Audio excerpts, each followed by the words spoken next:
Oui, Marie baguette, bonsoir. Welcome to the stream. Ooh.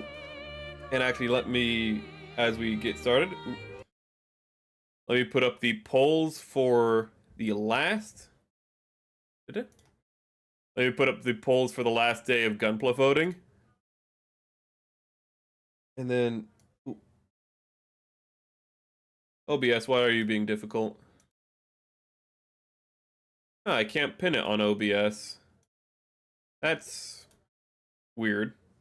Well, because I wanted to. I found this article last week, and before we start playing the game, I just want to read through it just because it was very interesting, the headline of it. Because last time we played Clair Obscur, we read an article by Anal Violence, Anna Valens, whatever. And I was like, you know what? Here's an article talking about him, and it has an interesting title. Let me get it up real quick. Why Anna Valens should be blacklisted from social media. I don't believe in blacklisting, but you know, well, I suppose there's always a circumstance, but I don't believe in blacklisting in this case, but I feel like this is going to be more of a comedic article. Ooh. Let me check some stuff. Okay. I made this article today to discuss about Anal Valens, who made infamous news of trying to cancel Kirsche Verstaal, which led to Valens being blamed for all of the mess caused by her hit piece that were posted on Vice. His hit piece, Anna. I know the name's Anna, but it's a man. They're pretending to be trans because they're an autogynephiliac. What that means is that they pretend to be a woman for sexual gratification. It's a really messed up thing, and what they do is they use trans identity as a shield for their fetish. Trans people don't make it into a sexual thing. They just want to be the other sex. It also had, that's a typo, it also had unintended effects on Vice's higher-ups, which had no idea of what would happen in the coming weeks. Of course, what's capitalization, person? What is wrong with you? It's one button. You hit shift and then you hit the button and then you hit the letter you want. Also, wait a minute. Did you not type? Wait, no. Any software that you would have typed this up on would have auto-corrected the capitalization at the start of a sentence. So how is this not? How are these typos happening? Of course, it led to Vice being blamed and faced with potential lawsuit. Whose fault was it all? That's right, it was Anna's. Her hit piece was nothing more than full of slander, libel, it was written, full of libel of Kirsche in many ways, trying to spin the story of a VTuber who seemed to hate people and discriminated against others. Wait, this person is... I feel like an English teacher, just deconstructing their writing. When in fact it wasn't true. All of them were lies made up to hurt Kirsche, which is true. They just lied about Kirsche, which is why the article had to be taken down, because it was just libel. Kirsche literally put a cease and desist up, and they took it down immediately. When in fact it wasn't true, all of them were lies about Kirsche to make her the face of a bully. Most of the statements came from Reddit and other news articles about race issues and racial. They came from biased sources. This is a serious problem that has been plaguing our real journalism industry for decades. I don't think you're a real journalist with these like spelling issues and like not spelling issues, but these grammatical mistakes. Most notable is Vice itself. It couldn't roll out an honest journalism like it was before in the past. I mean, that's like prehistoric, dude. You're talking about like over 10 years ago. Hello, ooh. Immortal snail. Oh, dude.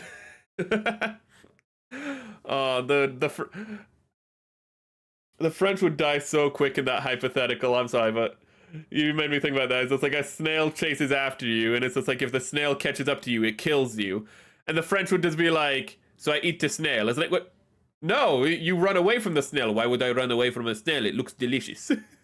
In recent months, we're just reading an article just to kind of just get into the brain space.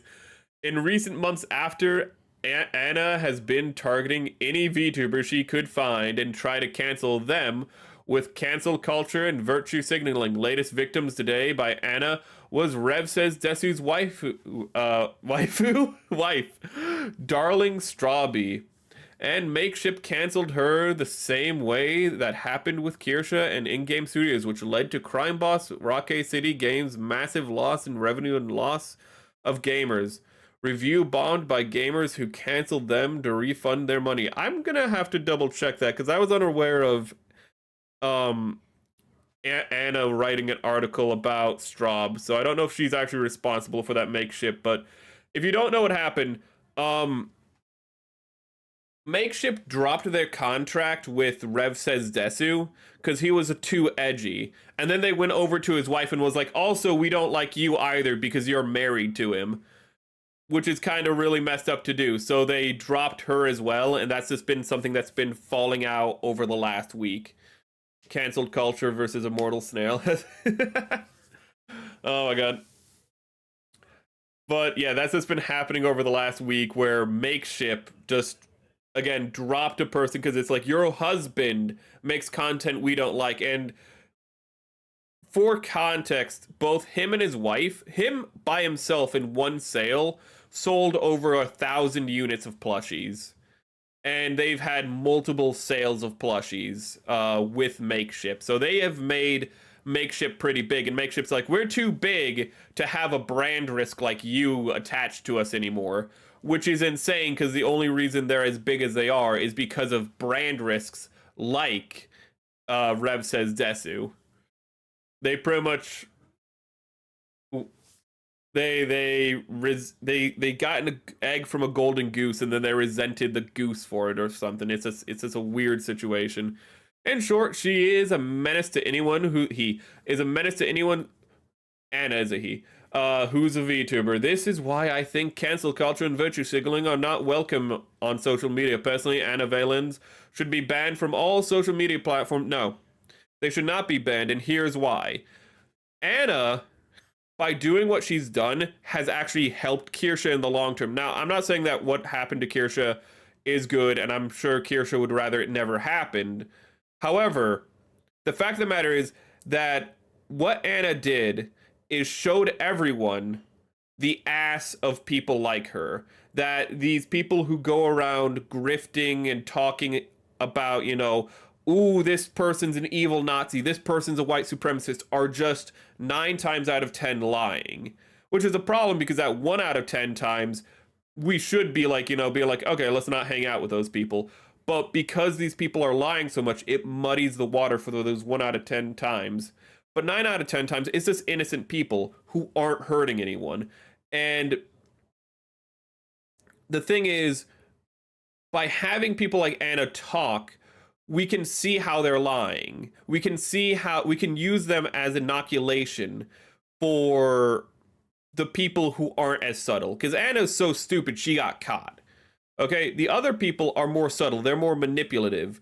Anna, though, by getting caught, shows the rest of their lies. Anna is a vaccine for other manipulators. She is an example that you go to and be like, these people are lying. And it's like, oh, how can you say these people are lying and da-da-da-da about, Kirsha or whatever. And you pull up Anna.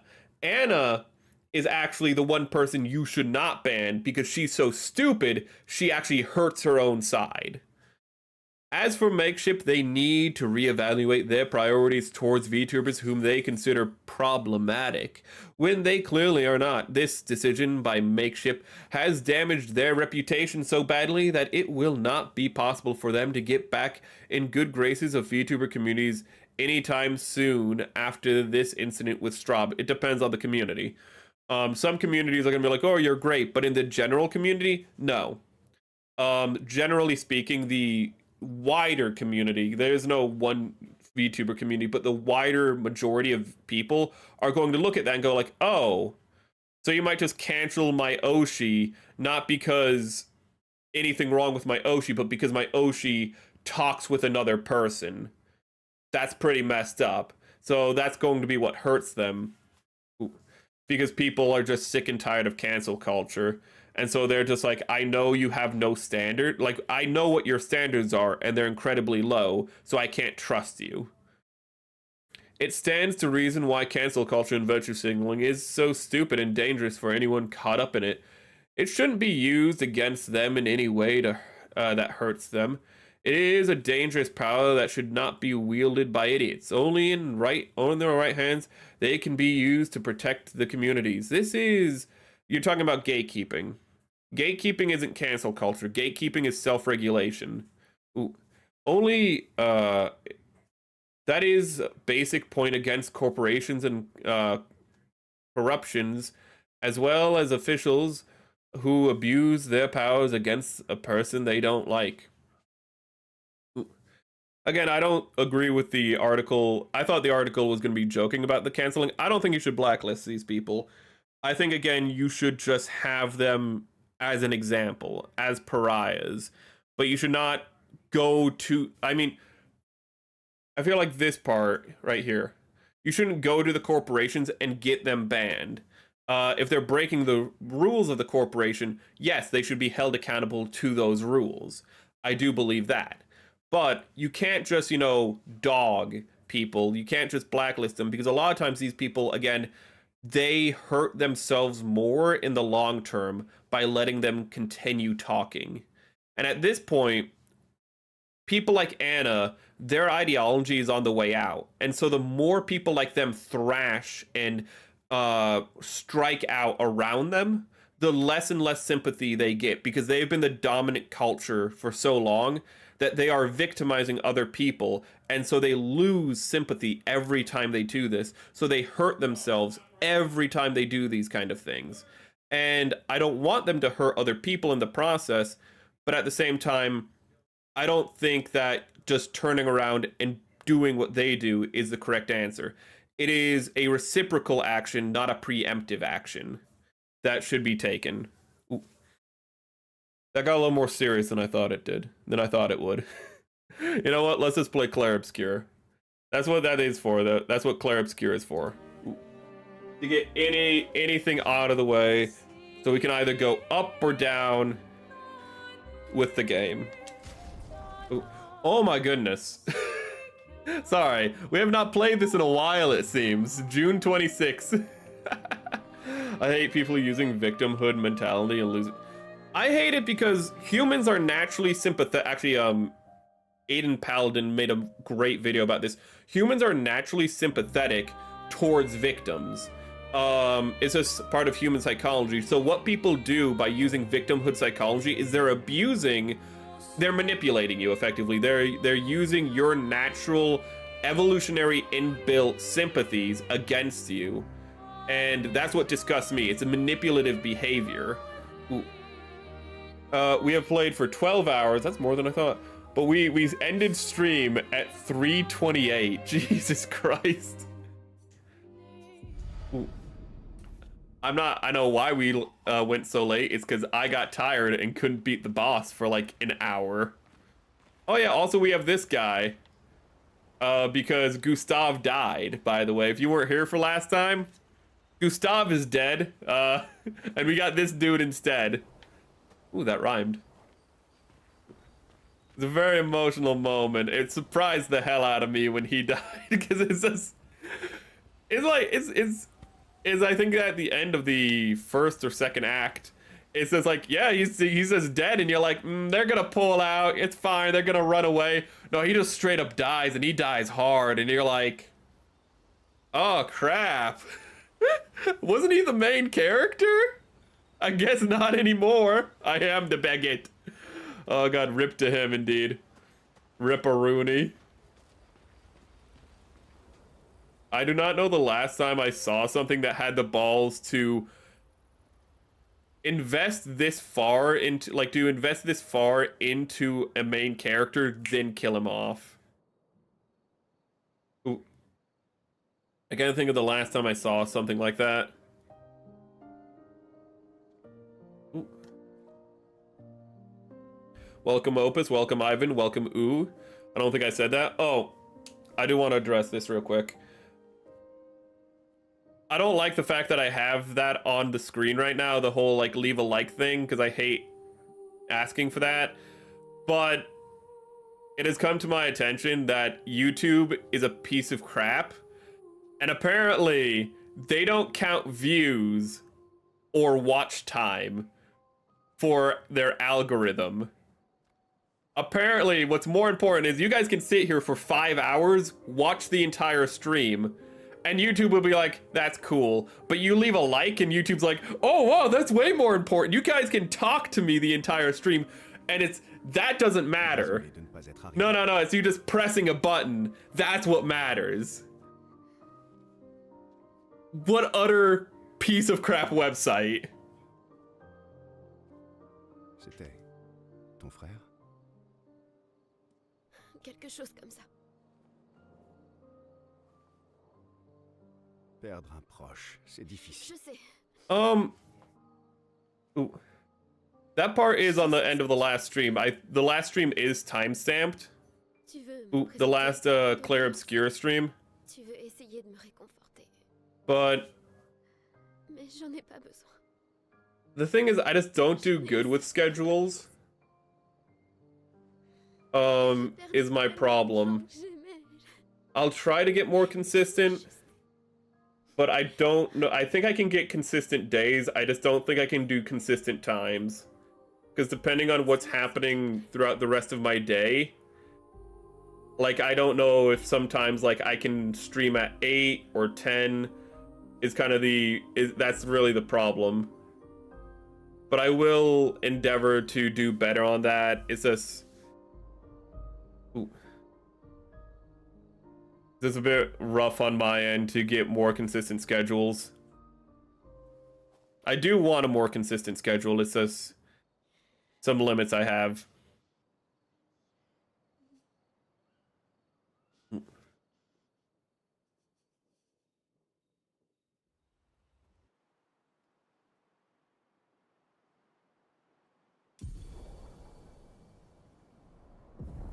Swim. We can swim now? Allez au monolithe. Passez par la carrière au nord.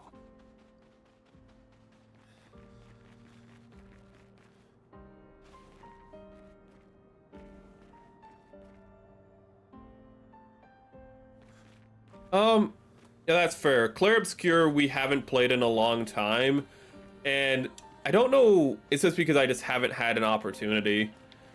Either other things took priority or... how do I swim? Oh, okay, so he swims now.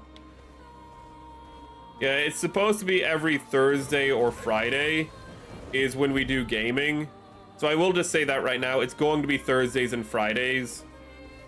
This Friday might be an exception because it's a 50-50 chance I'm either going to do more Clair to catch up with Clair, or I'm just going to finish the Hyzak. That's one's a bit more of a 50-50. No.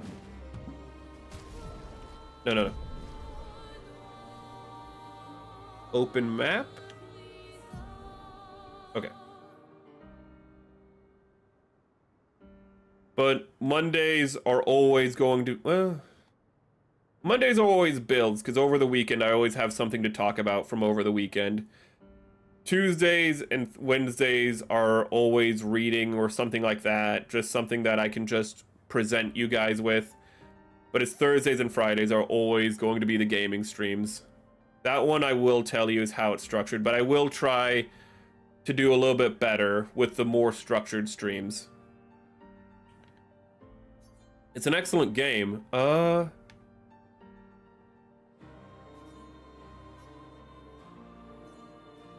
I'm a little turned around.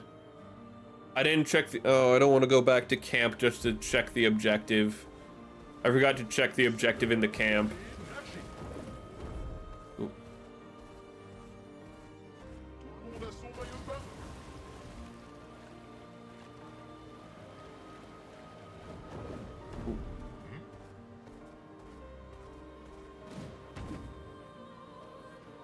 Ooh. Hello, dude. I hear humans care for a good deal. Yes. Oh. Well, he doesn't have anything secret, but at the same time, I kind of like all of these. I have no idea what characters they're for. Okay, Mel, and Loon. There's an adorable blouse and skirt. Oh, we're not fighting that dude.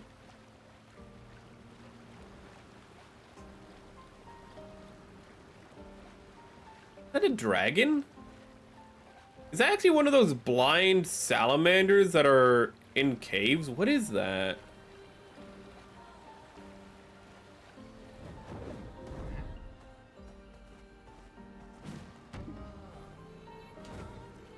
What is this?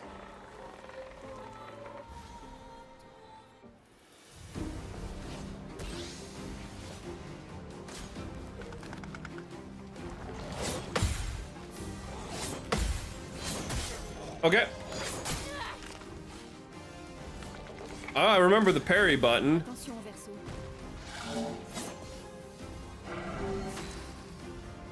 Okay. Yes, I did with the Johnny Cage one. I did see the new Mortal Kombat trailer. Ooh.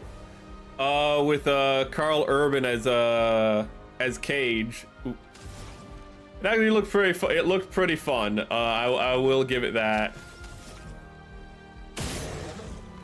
Oof. Now that's a lot of damage.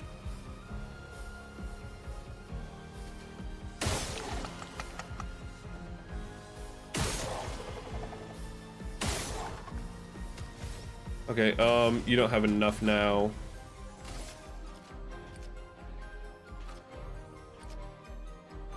What? Bon, tant pis. Oh, Jesus, that's a lot more damage.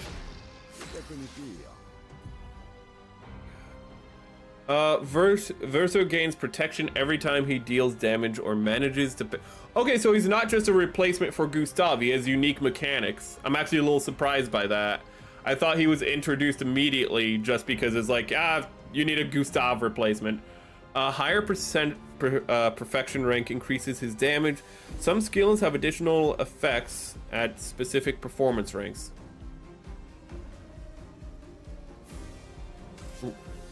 I hope Hollywood's getting a lesson as well. They've kind of just been like forcing their legacy through for so long that they're just like that at this point, like, how do I put it? They've been relying on the fact that they're Hollywood and they have like a monopoly on just creative license for so long in film and television, and they've pissed away so much of that that they kind of have to go like, okay, well, I guess we actually have to make things that people want to watch.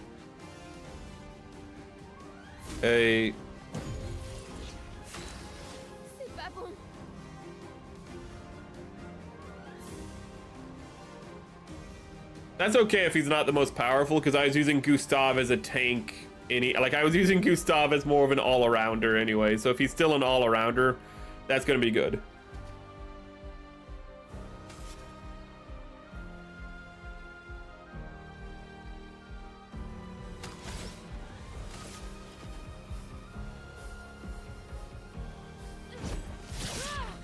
Oh, I forgot flying units dodge. I feel like I hit the... Oh, God, I feel like I hit the parry button, but I guess I didn't. Jesus. That's why we just fight random enemies at the beginning, though, so we can get back into the swing of things. Immolation... I think... No. Where is the one that does the group burn? Do I have that one?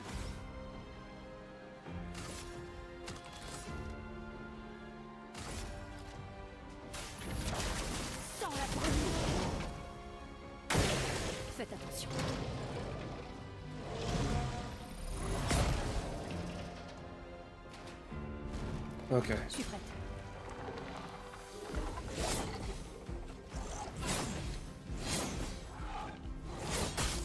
Ah, damn it.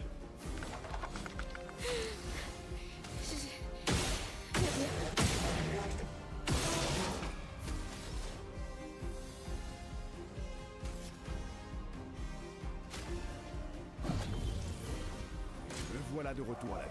Oh god damn it.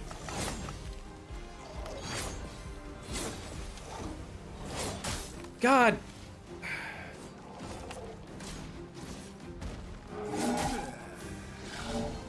I saw the parry animation happening, and that's what frustrates me. That one I just did way too early. I'm okay. I'm good. I'm okay. We just have to get back into the swing of things. We just need to, we haven't played for almost a month. We just need to die a few times. It's fine. Ooh.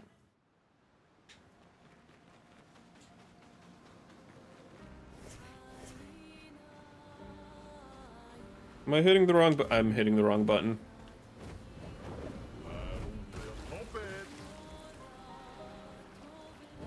Oh, what's this?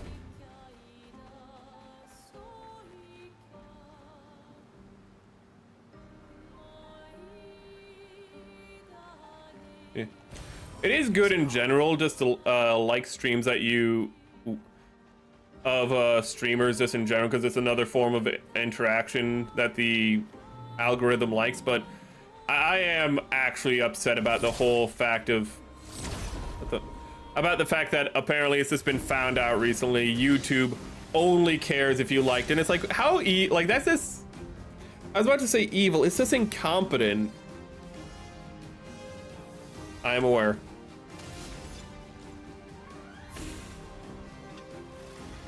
I need to level you up.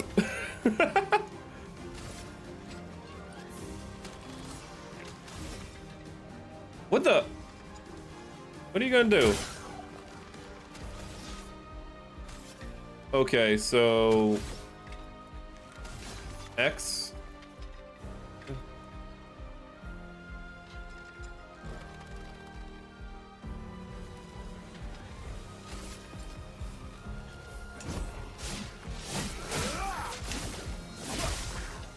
Okay.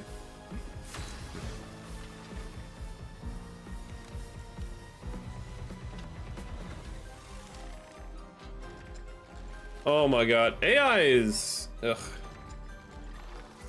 I don't like how lazy so much AI is and whatnot. Like, AI can be used for interesting things. Like if you've seen Unanswered Oddities by NeuralViz, they use AI to animate their videos, but like their videos are still made by people, and they're really, really funny videos.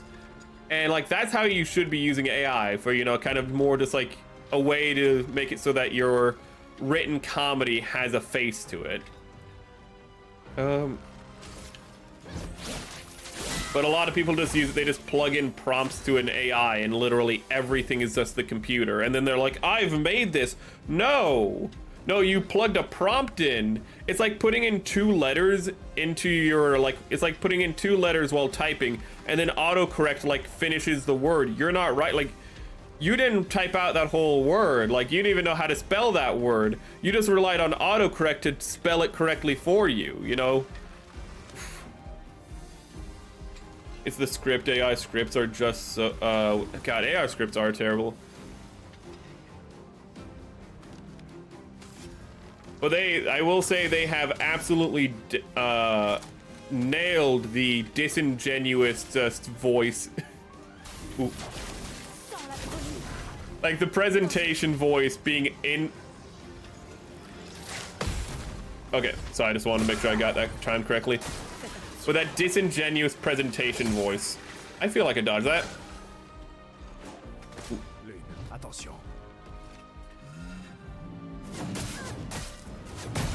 Okay.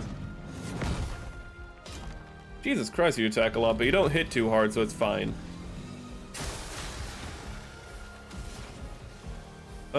Thermal transfer.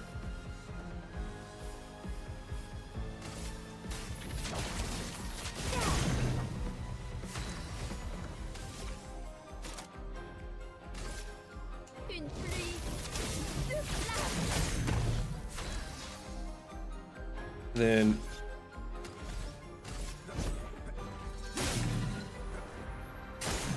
Faites attention. oh, that happened a lot quicker than the other jump ones.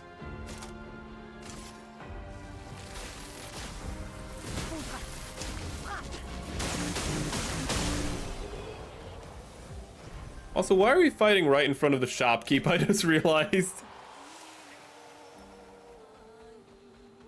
Energizing start 1.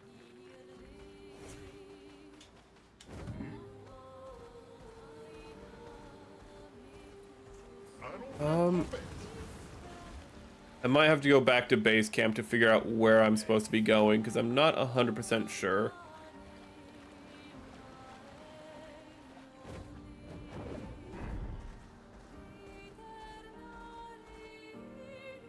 No. I'm gonna have to go back to camp to make sure I know what the objective is. Which I do like how at any point you can just go... I think you go to here, and it's just, remember current objective. Hello, guys! Hope you're having a good night, meow. I mean, hi! No, you're not. You're not new here. Guys, last stream we talked for like an hour. Go through the forgotten battlefield and continue to the monolith. Okay, forgotten battlefield is in capital letters, so that's a proper noun.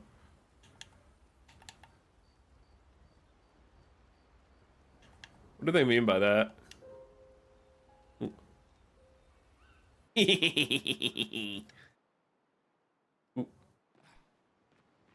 Okay, so where is the forgotten battlefield? Oh, there it is. Okay, in my defense, earlier this was all fogged out, and I could not see that objective marker.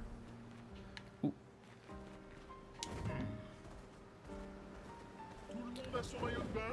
What characters are you healed? Thank God.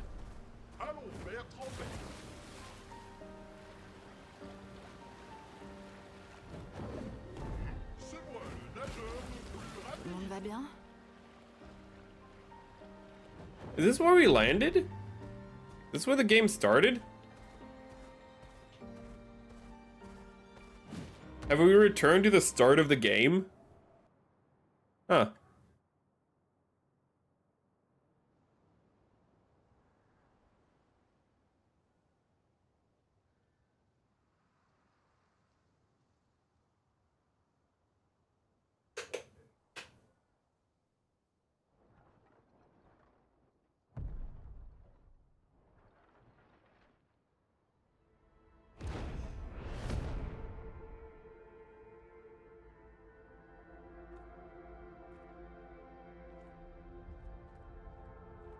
Vous vous y ferez. Ce ne sont pas les derniers qu'on verra. En faisant vite, on peut traverser avant la nuit.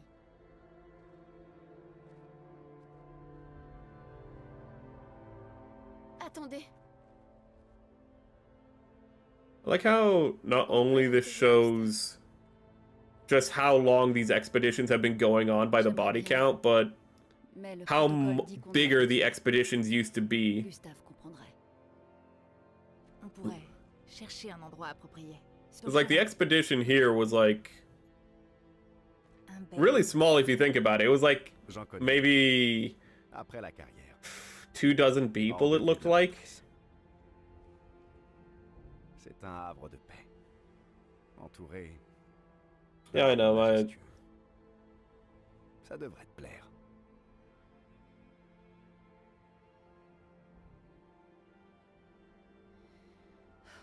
Passe devant.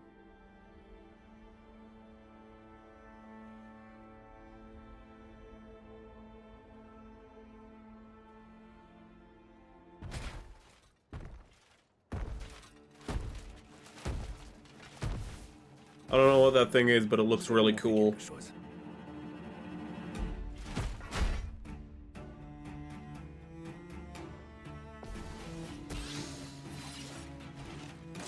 It's probably gonna kick my ass. Hope you have a good snack. Some enemies can cast gradient attacks. Gradient attackers are powerful and can only be defended with gradient counter. I don't. RT.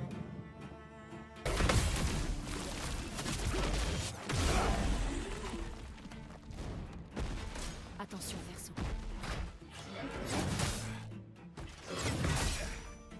Jesus. Screw you and your Ganondorf sword.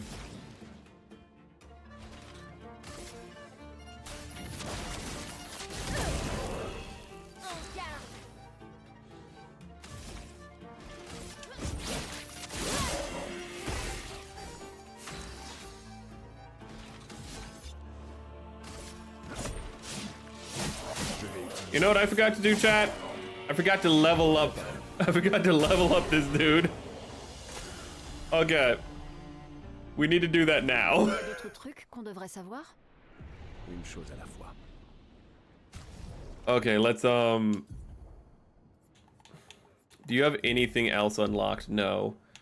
Surely we can unlock more though. Chat, it's been a while. How do I unlock more?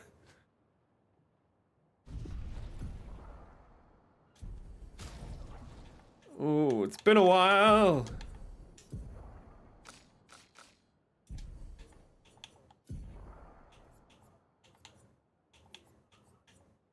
Wardrobe. Oh, hey, I can like change their wardrobe whenever. Oh, she looks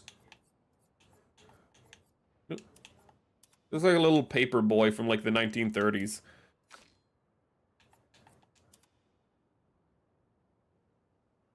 Man, it don't matter what you got. Your hair look raggedy as fuck, but that's also because of my graphics setting, to be fair. Okay. Gustav will live on, Chad, in our hearts. Gustav can live on. Gone, but not forgotten. It's like when Simone puts on the communist shades in Gurren Lagann, you know? He shall live on in our hearts, never forgotten.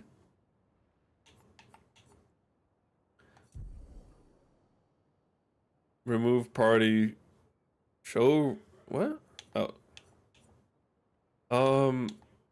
Verso's getting absolutely beaten to hell because he's just not level. Seal, why are you so weak? Jesus Christ. How do you have less health than male?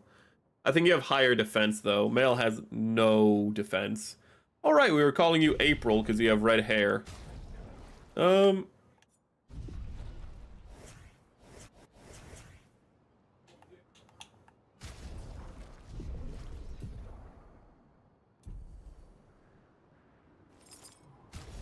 I genuinely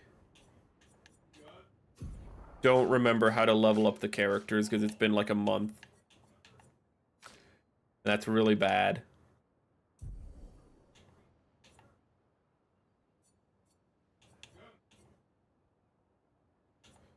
Do I want to heal the party just because of him? I want to say no.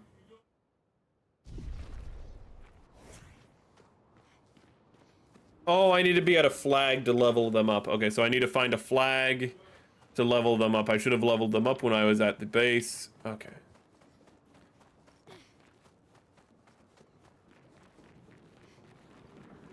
Just run over all those corpses.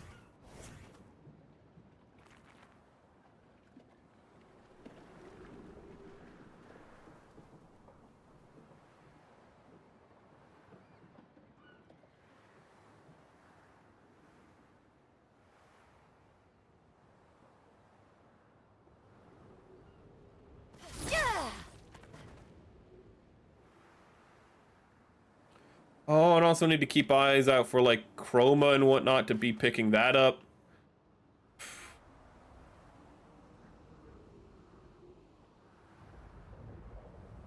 Ce sont d'autres expéditions? Oh, Seul ooh. Néo les a presque toutes éliminées. Il est toujours dans le coin? Je ne l'ai aperçu qu'une seule et unique fois, il y a de nombreuses années. Alors, probablement pas.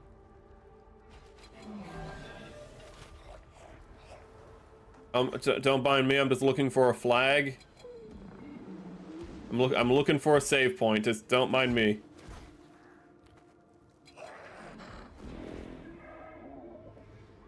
Oh, this place is really scary. Oh no no no.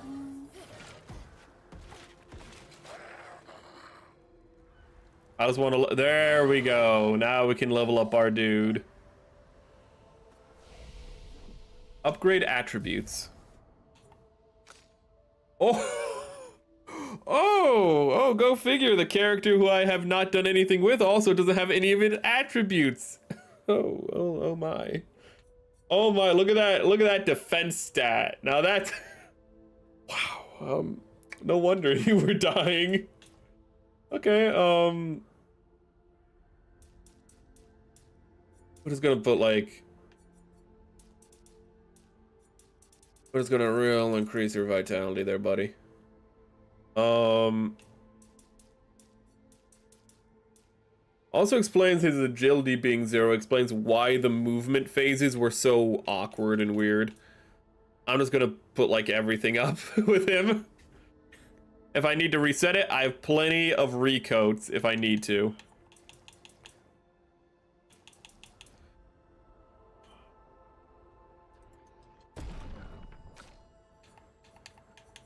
I don't know what I was building towards might, so... let's wait a minute for these two. Actually... Defense is gonna just be good.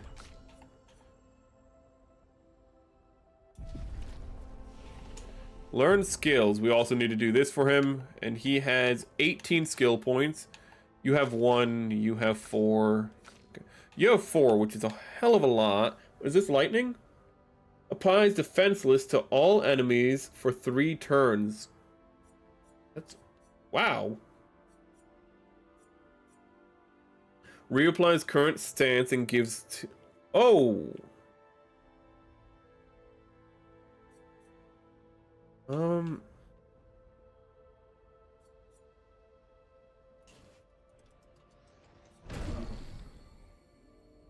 Then we're gonna have to equip that. Guard down. Deals low single target damage.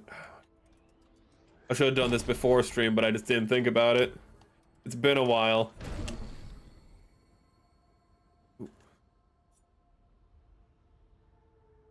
Hold up. I've misplaced something. For once, it's not my own head. A meatloaf sandwich, dude. You just want them carbs. Oh my god. Deal single target medium light damage. Deals low single target physical damage.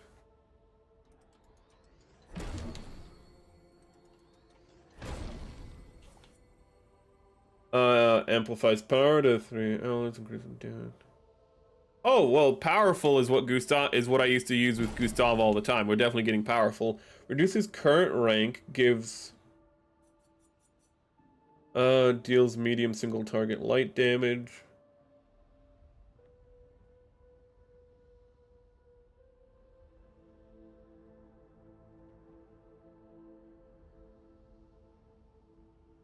I don't...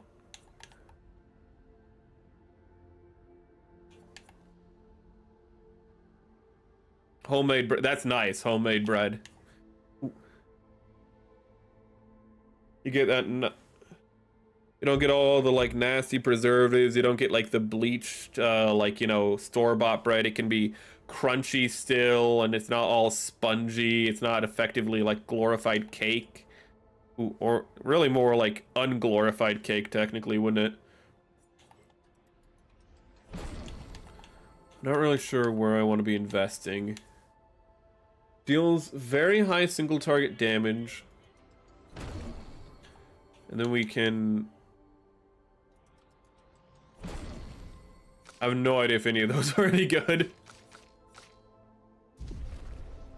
And... we could use a rest. And also, you were gone for this, but we have her dressed up like this in honor of Gustav. Gone but not forgotten. And let us get... oh my god. I don't... from fire...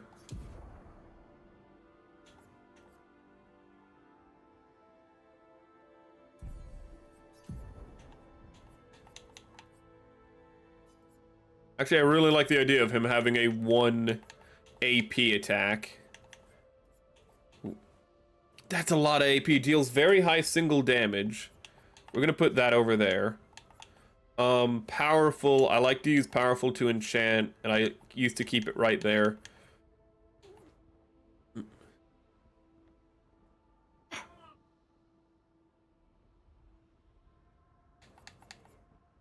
RIP. Rest in peace, Gustav. Deals medium single target damage.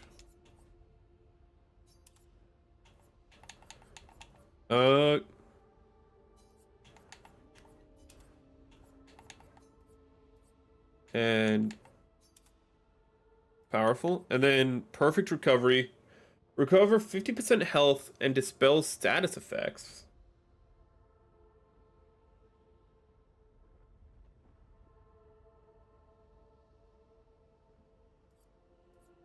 Okay, what are the other ones we have? Deals low single target damage. I feel like a healing attack is just something I want to have.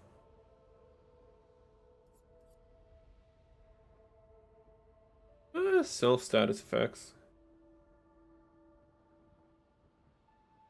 It's very light focused, I'm noticing. Even though I kind of went all over the place. His stacks are still... Ooh. Higher physical.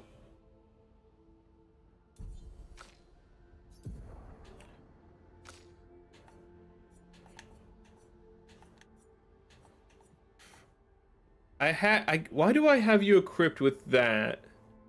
There has to be a reason, right? This seems like a less effective oh no, I think I got the chatty on. Yeah, I got the chatty on at the end of last stream.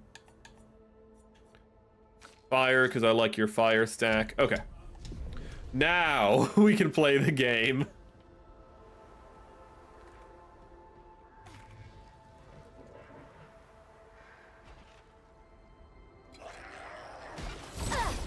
I'm so rusty that I just still think this is gonna go badly, but... Why was it on mouse and keyboard? I don't trust this little dude. Kill the little dude.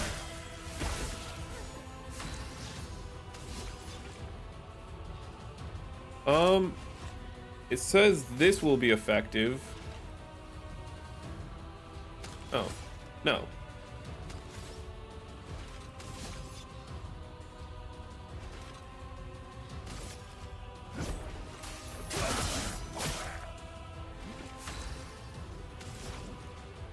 I need to re-equip your group burn attack, don't I? Yes. Do I have an ice attack? Wait a minute. Thermal transfer, low ice damage. Oh, no, no, no, no, no. Okay, okay. So this one... I feel like immolation should be above that one, considering how they stack on one another. Wait a minute, those are hands. Jesus. Well, you can see how he can take a hit now, which is good because I am not back into dodging yet.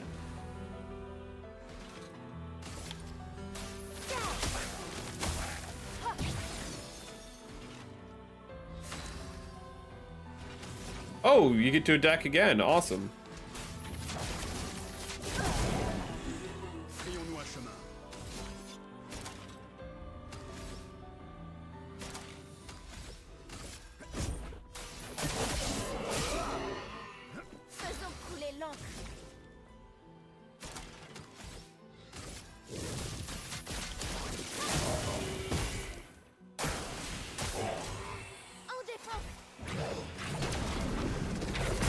Okay.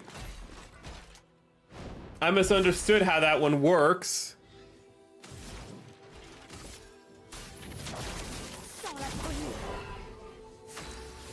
I feel like the tutorial made that feel like it worked a little differently. I hit the correct button. Ooh.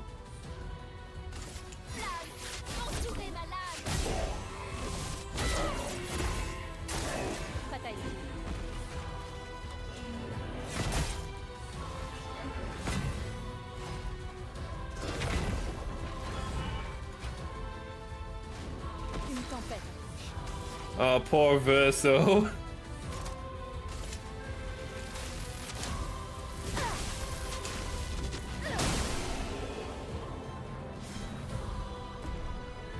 Oh great, we got a really good weapon for a character we're not using, but we can just throw her into the party considering Verso ain't doing so hot.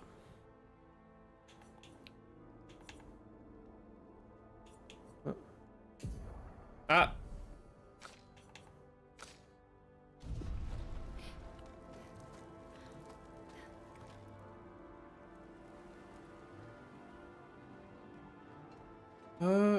We're in a dungeon, so we can't check the map to see where to go. I assume this is a dungeon? Yes, a dungeon.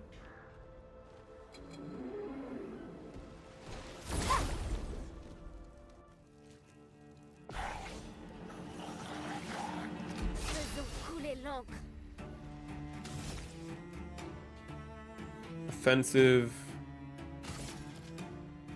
Again, attack the little dude.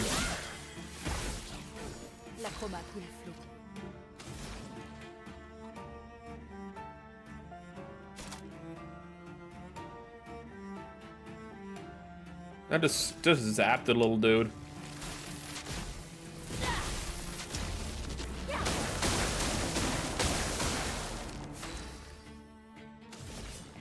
I don't remember how this character's stuff works at all.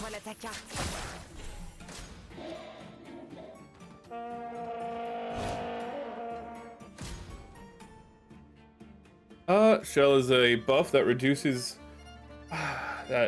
by 20 all damage. Oh, wonderful.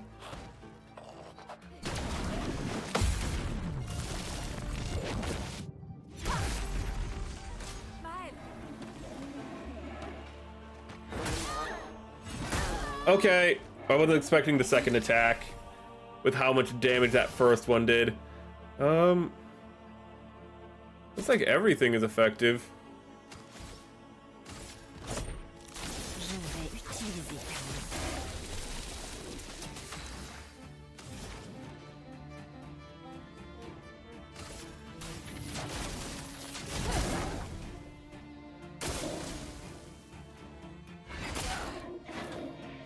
Why is he hitting so hard?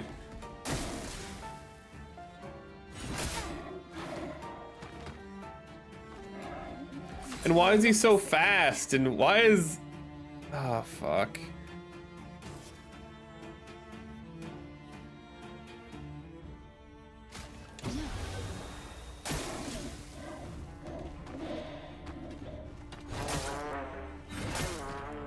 I feel like I hit the parry at least once on one of those, but I guess I just didn't. No, I guess, because the other guy only has 1 health. Was I supposed to, like, grind for an hour or something before coming here? Ooh.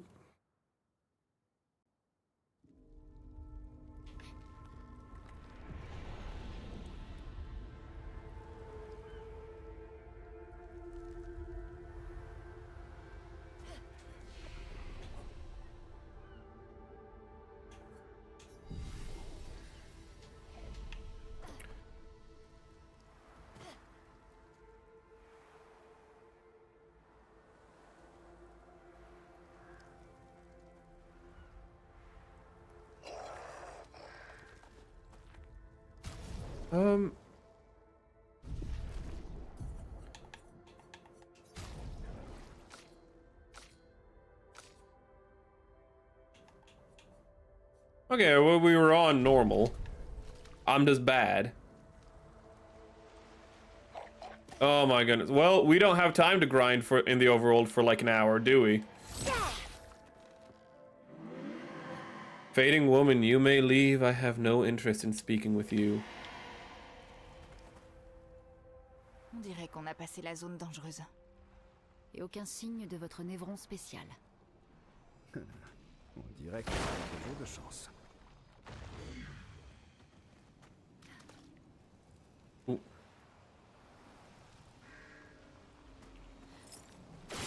Wait, no, wrong thing.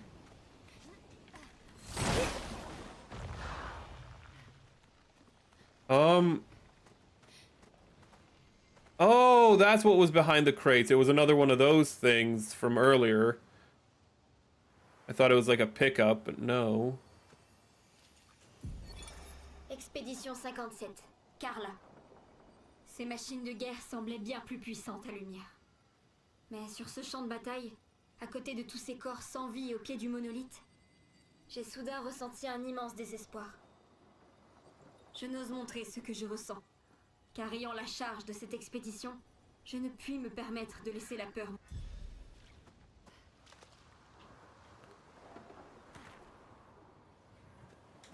Ooh.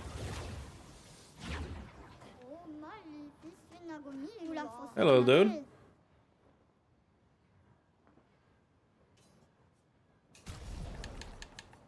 What do you have for me?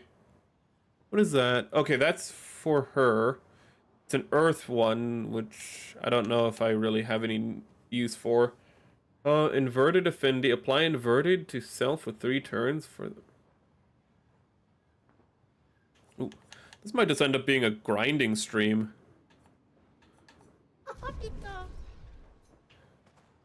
Ooh.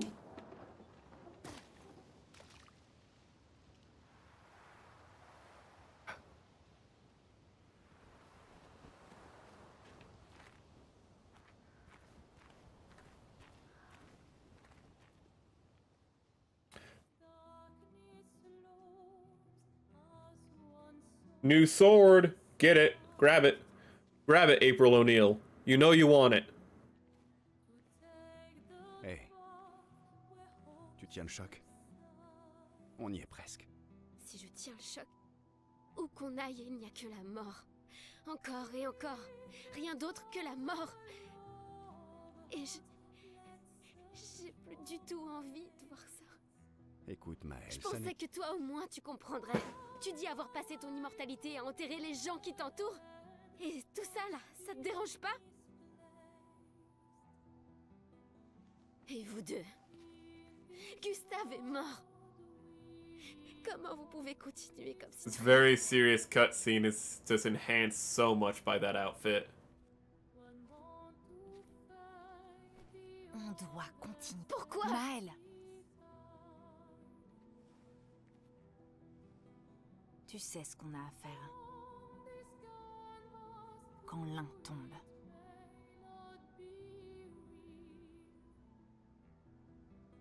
Allez, viens.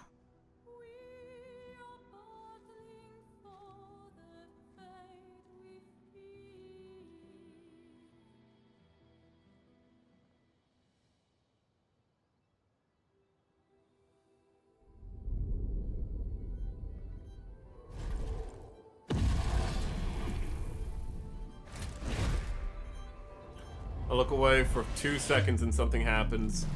Oh shit! Are we about to have another character die?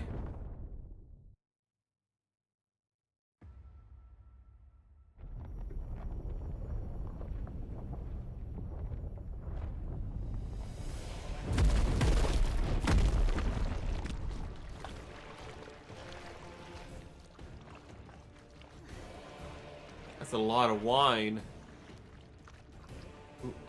Wait a minute. It's blood!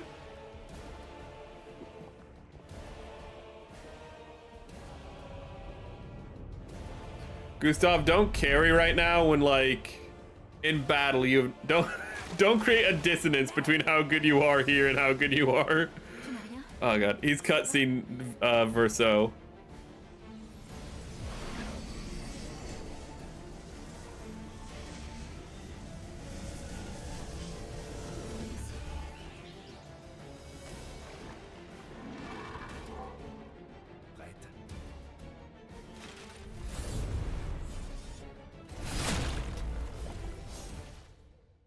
Well, I'm not ready for this. Je suis prête.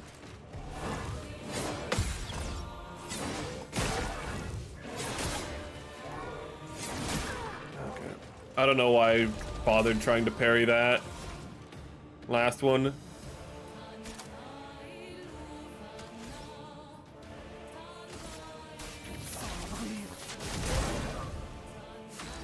Yeah, we're gonna have to do grinding, so this stream's gonna grind to a halt. Ooh.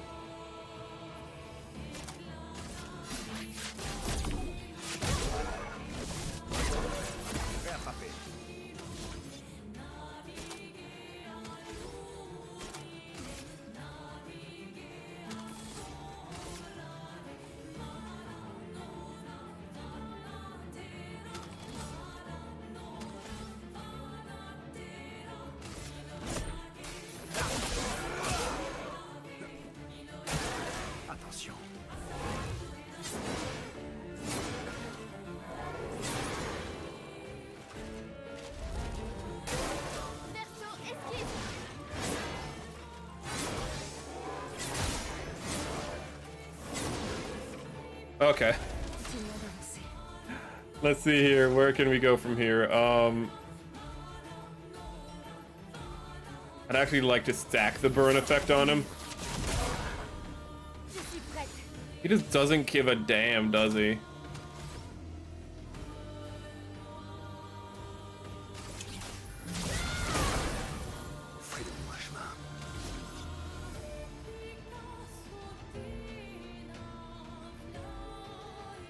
Wait a minute. Do I have that one? High damage.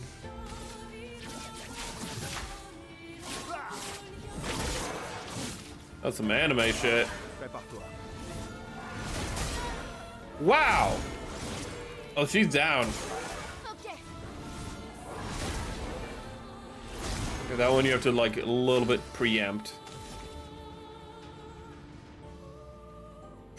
Spark.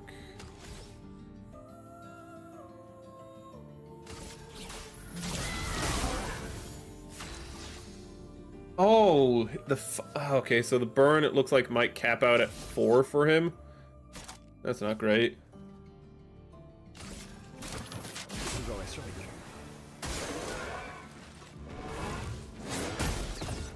Oh.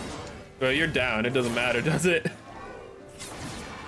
Guy, she's already dead. Stop! Stop! She's already dead!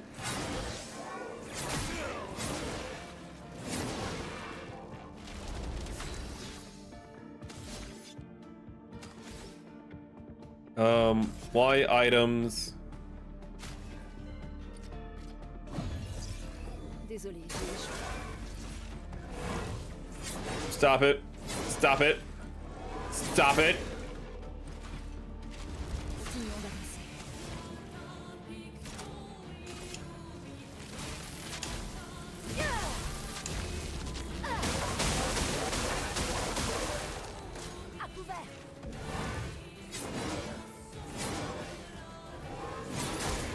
That last one.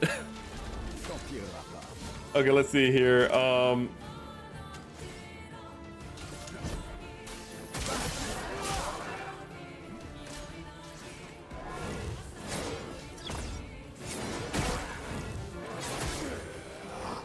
Damn. Kind of feels like his damage this guy does is a little all over the place at times.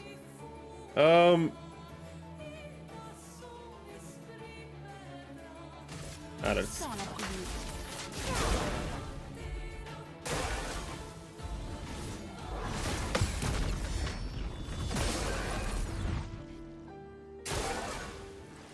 Okay, so that one can be parried. And I hit my microphone, and that completely messed up my timing for everything else.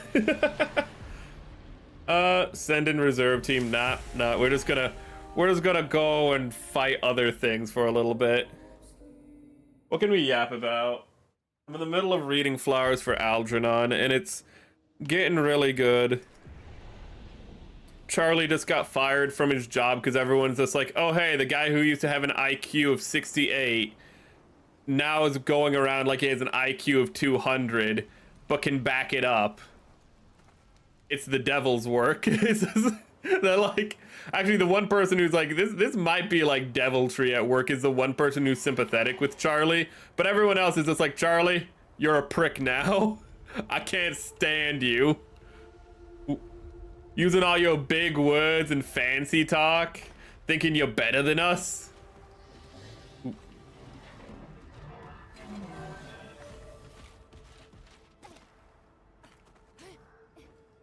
Oh, I guess that's just a light.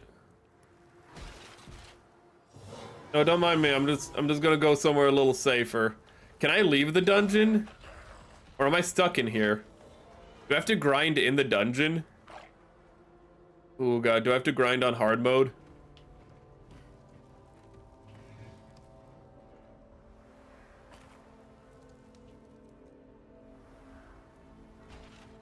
Ooh. Excuse me, don't mind me. It's just passing by.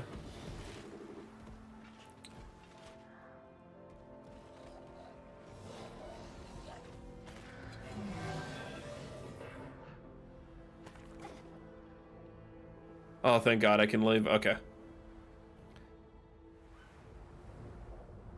We're gonna have to earn to be here. I don't think we're gonna be beating a boss today, but that just gives me more reason to be playing tomorrow, to be fair. Okay. The hardest thing, I think, is probably gonna be not talking about Jurassic World. I feel like I should talk about Jurassic World in the next Hyzak stream. But at the same time, I don't know if I have the self-control to do that.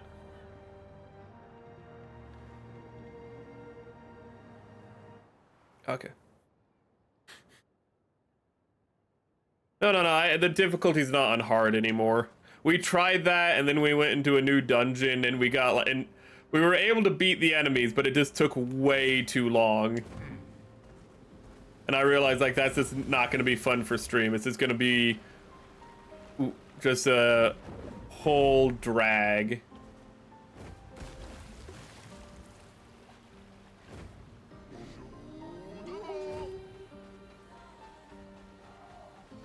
I don't like this guy in particular. Thank you, game.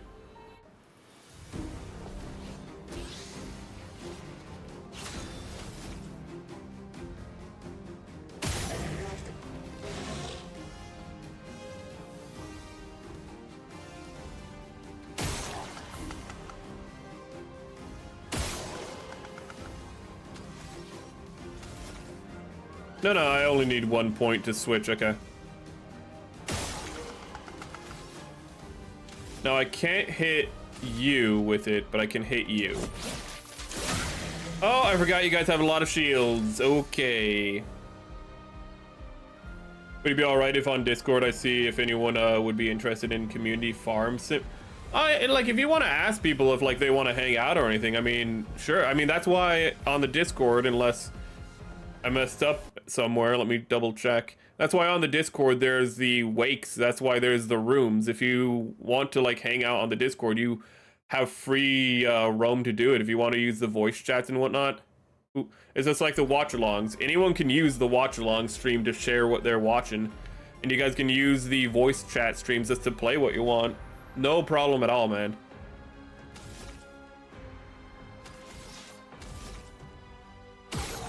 I don't like you. I'm just gonna throw knives at you like a petty child.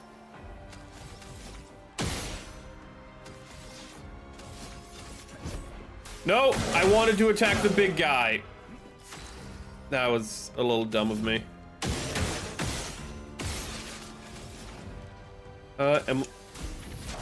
Merrick, why are you so stupid? Why did you do that twice in a row? How did you do that twice in a row? God, you have a weird...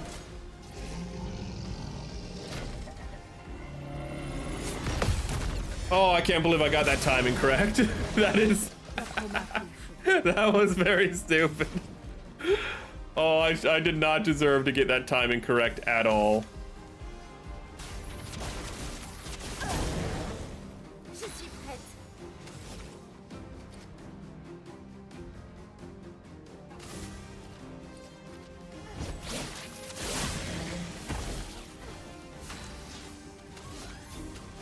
Firstly, I just want to shoot you out of spite real quick, and then...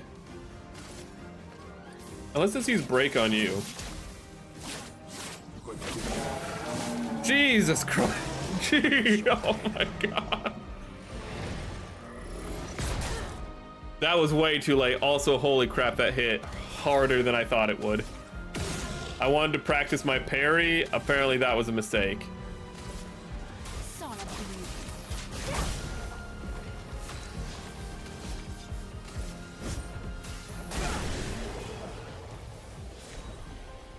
Okay, we got a Gultrim. Who would be using that? Would that be a Gustav weapon?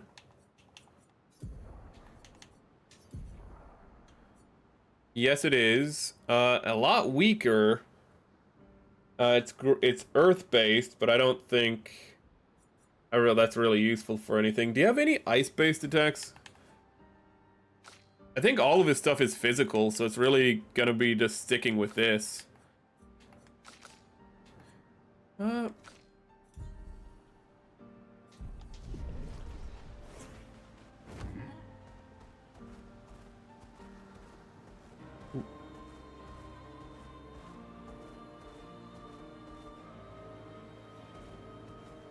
Actually, considering she got knocked down, we should take you out of the party and put you in.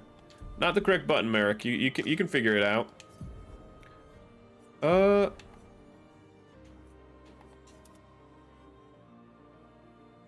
Ooh, that just looks weird. It's physical, which I think is actually just a downgrade.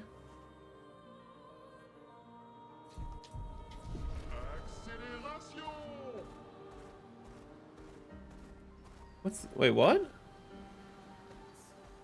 Wait, why are they still here? That's okay.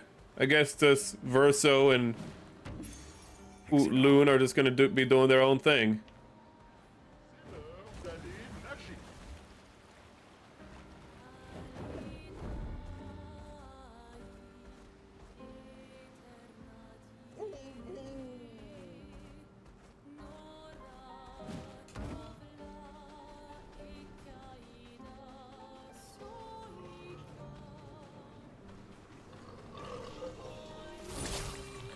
This seems like a bad idea.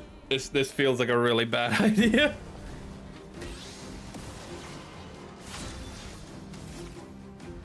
Oh god. One thing I've been enjoying about Flowers for Algernon though on that is how each progress report, which are the chapters, it's kind of like you have one big chapter and then you have like mini chapters within it, which are the dates of like things happening because it's a journal.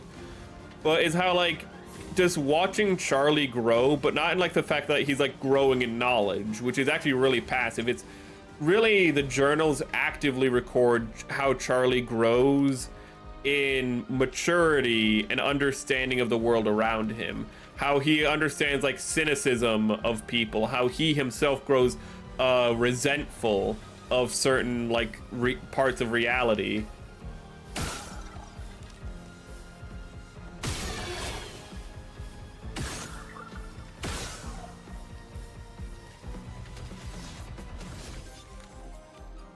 And it's a far more emotional story than I had anticipated. Because the writer really does tap into like just primal emotional reactions to things. And as Charlie grows smarter, he doesn't really have... He's growing in intelligence, but he's not growing in emotion at the same rate. It's not linear. So he is pretty much a man, again, of like a 200 IQ who can't understand his emotions, and he tries to break them down and he tries to deconstruct them, which is something very natural to do in like his circumstance. But that doesn't, like, it's not about knowing, it's about feeling, and he doesn't know how to feel. And it's very, I'm really curious on like where this goes. There's also the fact that he might have had a hallucination, and I'm like, I just got to the part where like he's gotten buzzing in his ear because when he was on a date with a character, he just gets buzzing in his ear and has a hallucination, and I'm like, oh, well, all the other parts were like, I'm like, okay, I understand how that's precedented. Literally going schizophrenic though, that one might be a little more concerning for like later on in the story. There we go.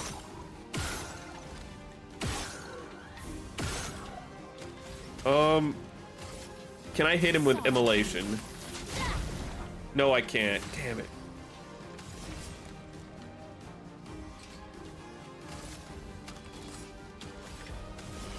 That's 2, so I can spend 2 shooting you, and then I can spend the last 2 attacking you. Okay, I'm gonna have to focus on this.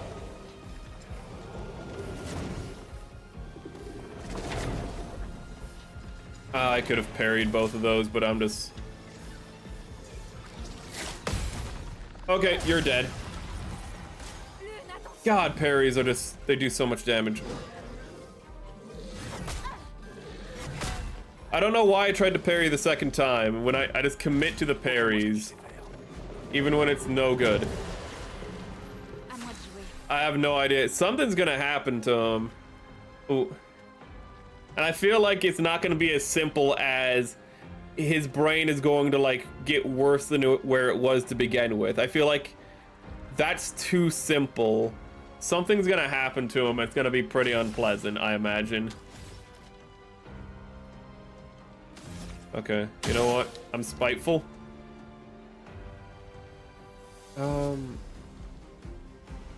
Revive her. Il t'en tirera pas.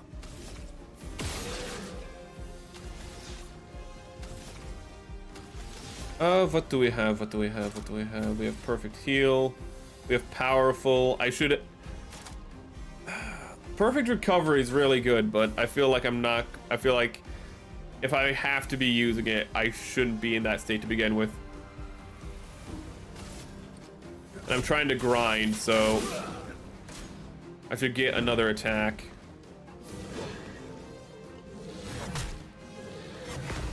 God, you have a very awkward timing window. Je m'en occupe.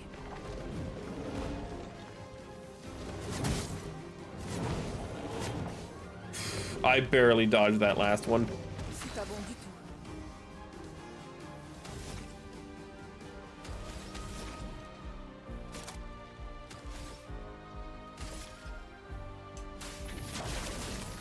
tout. I should have healed her.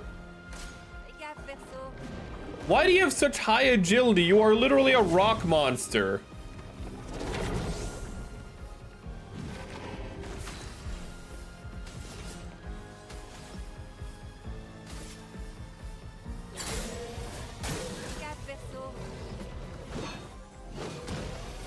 Wait, what? Oh, he was... Il t'en tirera pas.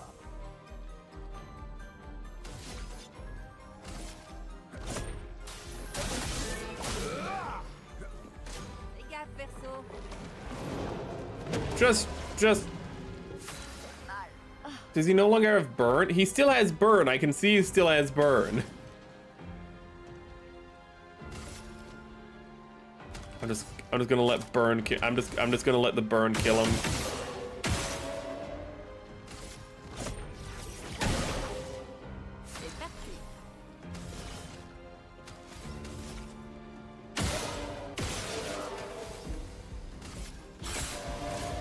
Bon, tant pis. Why did I try to parry that?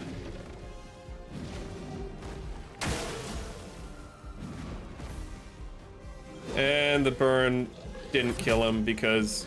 Oh my god.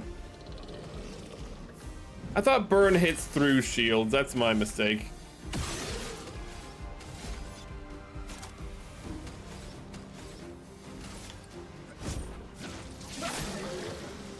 Faites attention.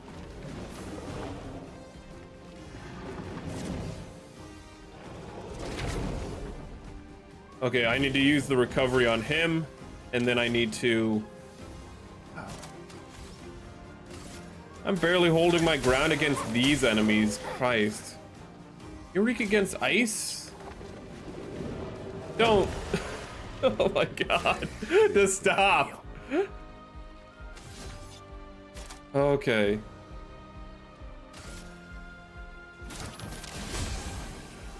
Je suis prête. Don't.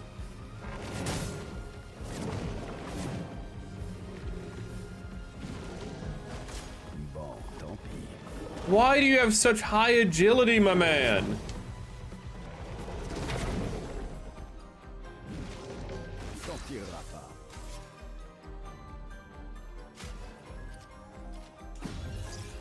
C'est la dernière fois que je perds. I get it. La chroma coule à flot.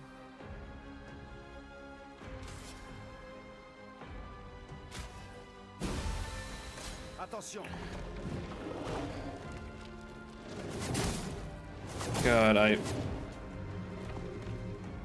I'm remembering how much I hate these bastard rock people now. These gravelly little bastards. L'expédition désastreuse.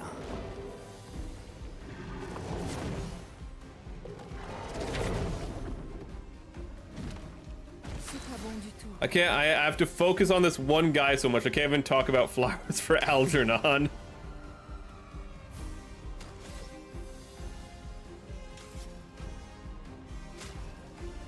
Oh sure, just revive her. Dame Fortune me sourit.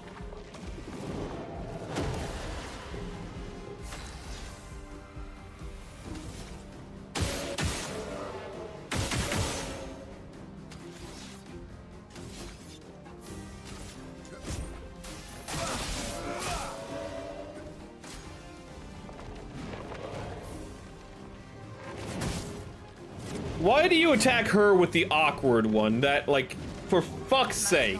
Sorry for cursing.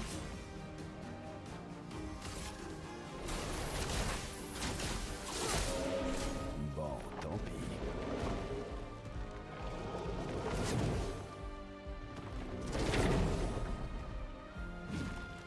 Bien frappé.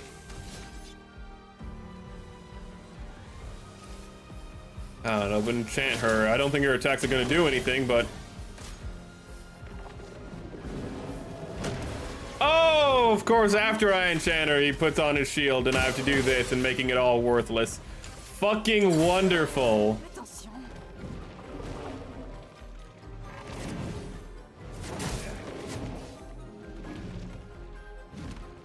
Frayons-nous un chemin.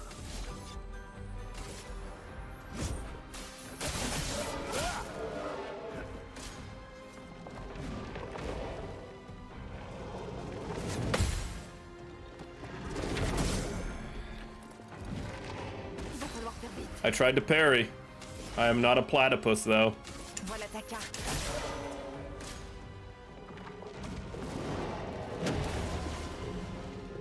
Vas-y, essaie.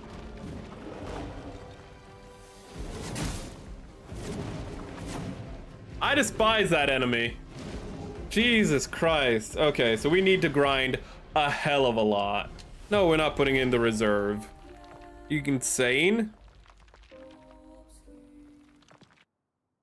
Hey, you want to throw April O'Neil out there with 1 health? Oh, sounds like a great idea.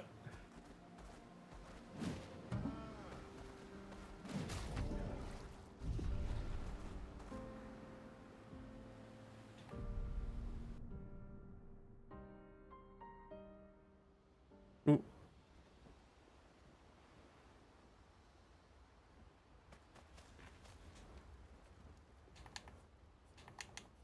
Go to sleep. Just sleep.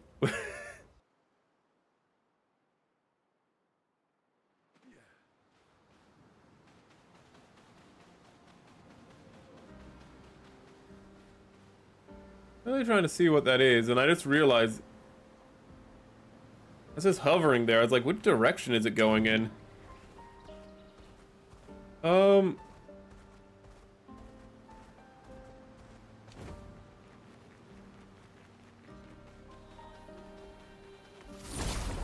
Let's fight these guys again. Let's do the classic grinding method. Just fight the guys you know.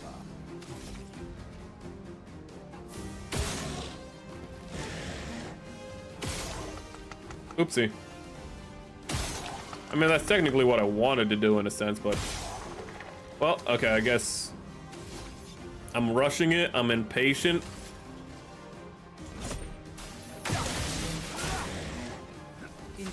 I should just do Paradigm Shift. That literally does 3 attacks. What?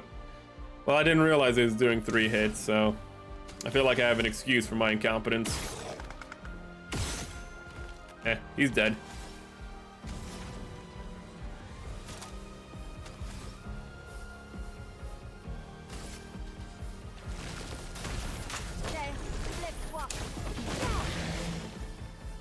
I have this for... I don't remember why I have the earth attacks now that I'm thinking about it.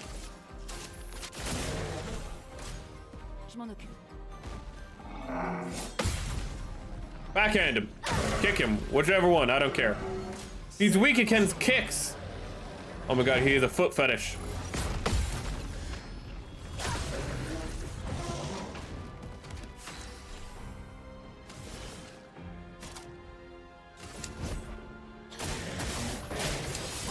Completely fucked that one up, Merrick.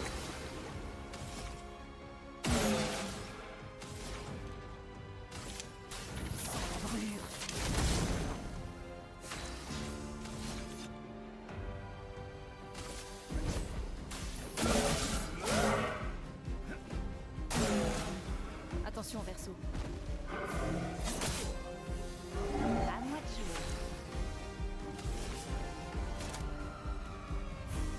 I just want to do Bad Omen.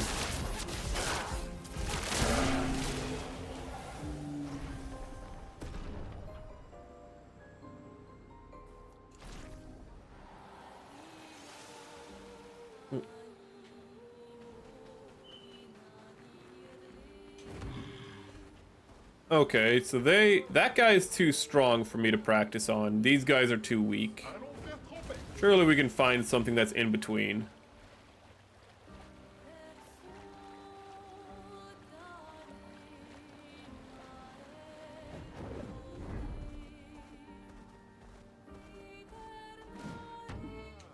What's this? It's been so long, I don't know what locations are which.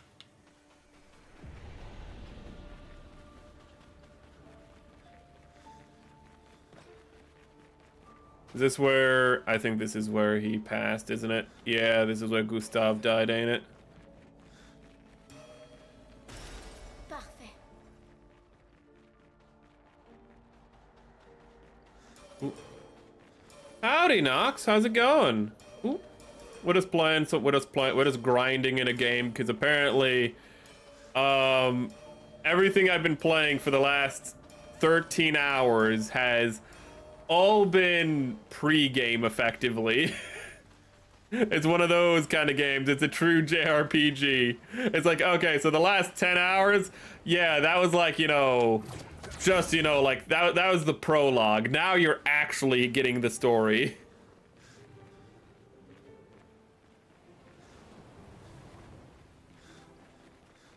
Baguette Simulator is not incorrect. Ooh. Because, where is she? She has a baguette. Yeah, I did miss a lot. I ran through this area, I remember. I was like, I don't want to be here no more, and then I fought the final boss. And I struggled with the final boss, and then I learned that it had a really simple mechanic. And it became really easy the moment I learned it had a simple mechanic. That last boss was way more difficult than it ever should have been. You guys are a bit of a pain, I remember. Bon, tant pis. Montre-moi ce que tu sais faire.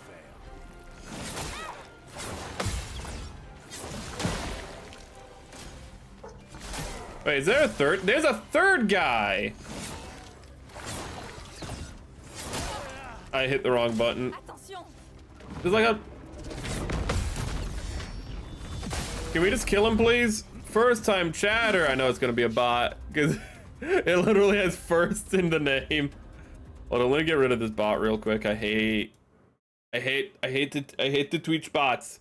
At least YouTube doesn't give me, like, chat bots. I will say that's one nice thing about YouTube. I was talking about my husband, and we both agree that this game will need nominations for Game of the Words at the very least. Its soundtrack is phenomenal. Everything in this game, though, is really, really clean.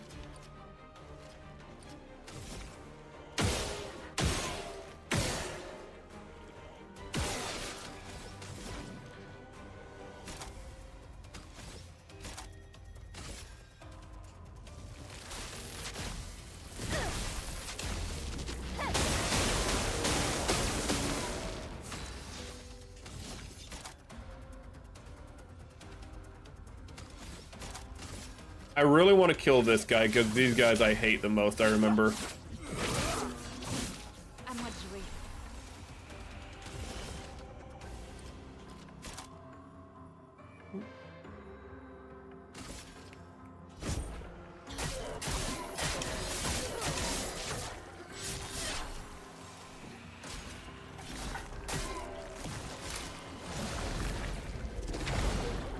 Oh, you're damn it, I don't know why I thought that was going to be a group attack again. I think I just forgot she does singular attacks. Do you have any attacks that hit multiple times? No. But this will hit on the burn. And this will be effectively 3 attacks, which will take all your shields down, and then that'll give you the opportunity to do the combo.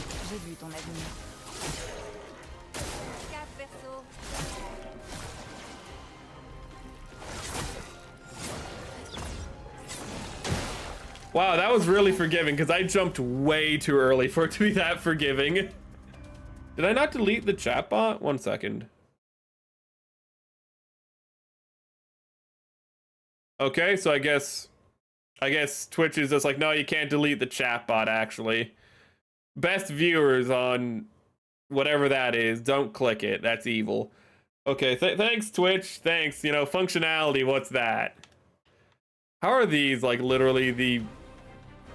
It's because they just have a legacy. There's no quality reason why YouTube and Twitch are the biggest streaming platforms. It's only because of legacy.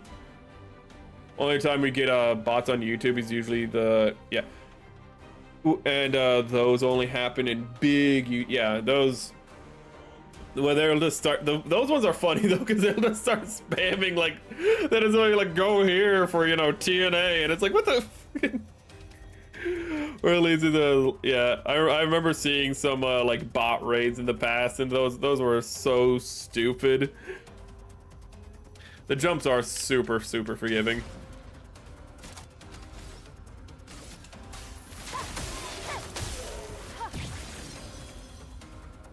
Yeah, that one just doesn't seem worth it, in all honesty. The thermal...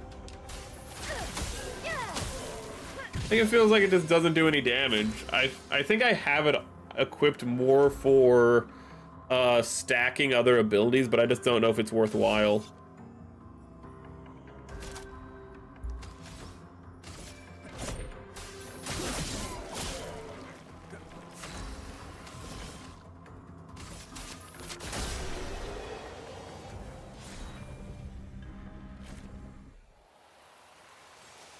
I'm actually gonna see if I can I switch that now?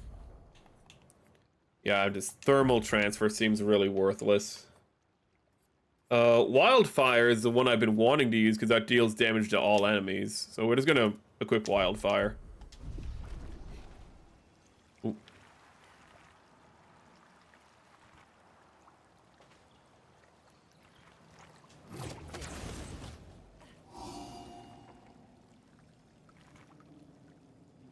Thing is, it's been like a few days since I've read Flowers for Algernon. Like, I read those one chapters right before we started stream, the parts that I was talking about, but the other parts, it's been a few days because I've just been busy with other things.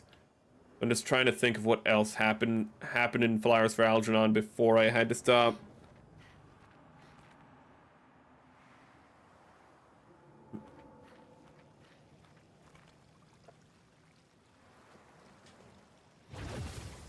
Thing is, it's important that I remember because I actually plan to write what I have read over the last progress report to a friend who recommended the book, and yeah, I guess this guy just didn't respond to Chevalier. You actually read it in school? That's pretty cool. Ooh. I wish I had something this nice to have read in school. We kind of just read the stereotypical stuff in all the schools I went to. Well, except for one story, which there was one story which was like it was an early work of postmodernist writing, but it was effectively supposed to function as like the Canterbury Tales, but for Midwest in the early 1900s. And I wish I could remember. I always wish I could remember the name of that story, because that one is a real interesting one, because it's just different people's perspectives of the time period is kind of how it functions. And it has some like really interesting stories. Like, there's a story of a priest who, there's a window, there's a stained glass window of the first sin, and what happens is the heel of Adam is knocked out, and he looks through the heel of Adam, and through the heel of Adam he has like a perfect vantage point to look into a woman's bathroom effectively. And it's like this whole story of temptation, and how he actually overcomes it is that he's not strong enough not to look away. So what he does is he destroys the entire stained glass window, so they have to just replace the window effectively. I just really wish I could remember the name of the story. There's another guy who's just straight up autistic in the story. He's just like, guys, the river, it rose by 2 inches. And everyone's just like, what? And he's like, yeah. And I was like, how did the river gain like 2 inches? It hasn't rained in weeks. And I realized it must have rained upriver. And everyone's like, Okay. Why is this guy telling us this stuff?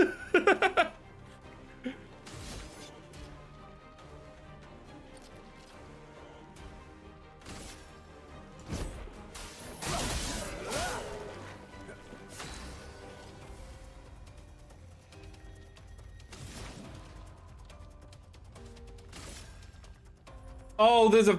I should have attacked that guy. I should have attacked the Pillar Man.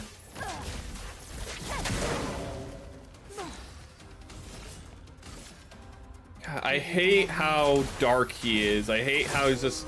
He shifts into the fucking shadows. He's so dark. I hate it.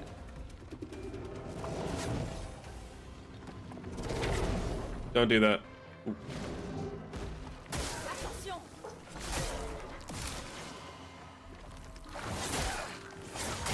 Wow, that was just... That was terrible. No? Okay, well this is going badly. Voilà ta carte. La chroma coule flou.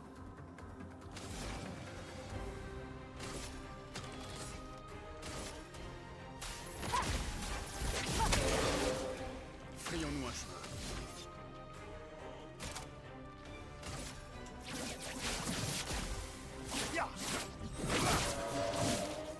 God, that still did like no damage to him.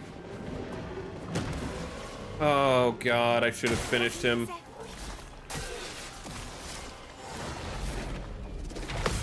Oh, thank God I got the parry off. Méfiance.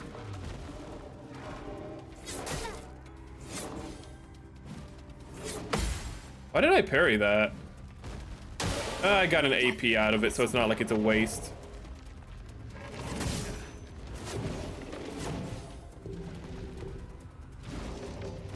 Okay, you're gonna have to use perfect recovery.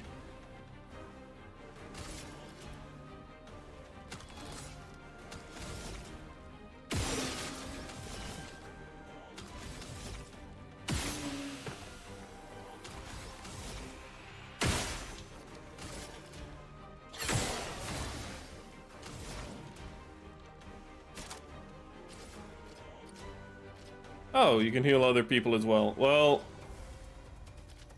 heal yourself, honey. Je vais me tirer. On n'avait pas vraiment besoin. Méfiance.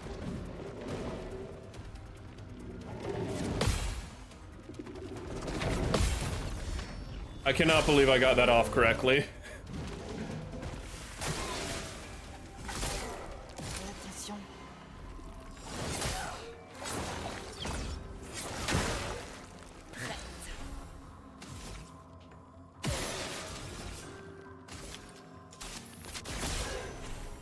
Fais gaffe, perso.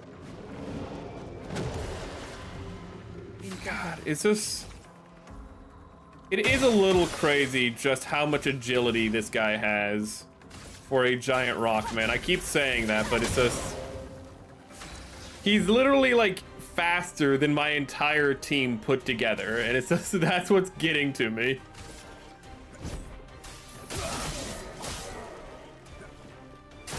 Moi, ainsi soit-il.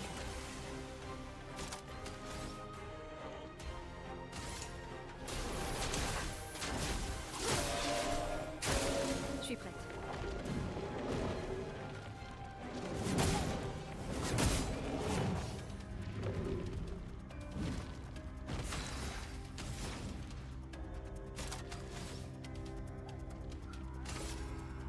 Um...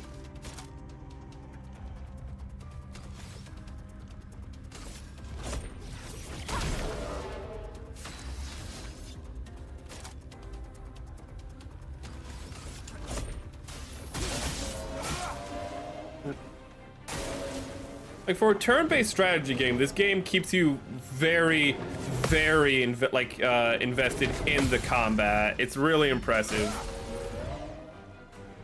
Ooh. It's not like Pokemon where I can just like look away, say something, and just not care. Everything is so involved in like the best way. Not to shit on Pokemon, I'm just using it as an example of that classic turn-based strategy. Or turn-based combat, rather.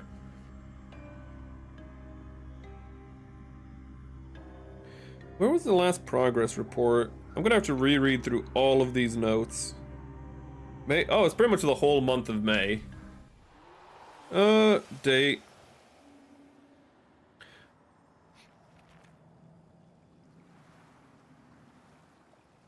It seems to be the chapter. May seems to be the chapter where he's like really struggling with his love for Kinnian, where it's really blossoming and he doesn't really know what to do with it. Ooh.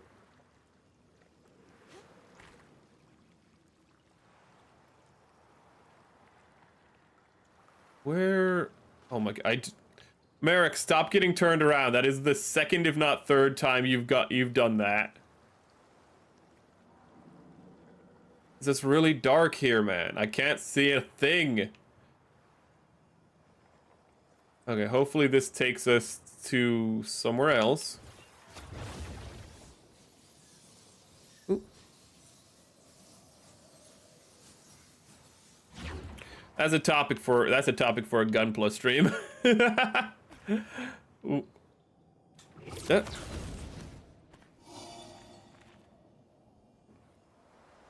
Because I need a topic that is general enough where I don't need to think about it.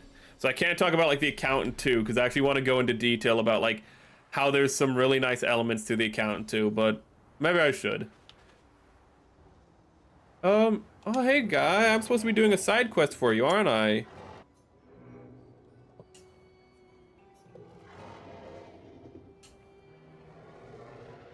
Bring me 2 more. I don't remember where the other ones are.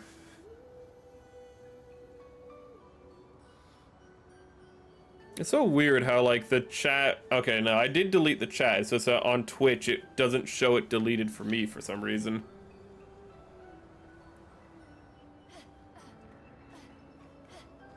Ooh.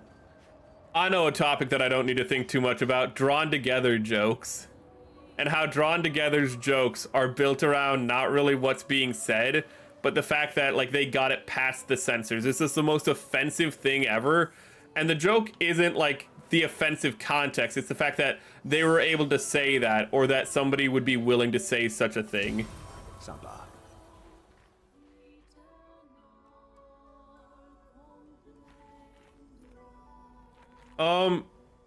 The original account, I can't speak for the original Accountant. The one with the first movie, it has who does it have? It has Ben Affleck, but the second one is a very fun movie.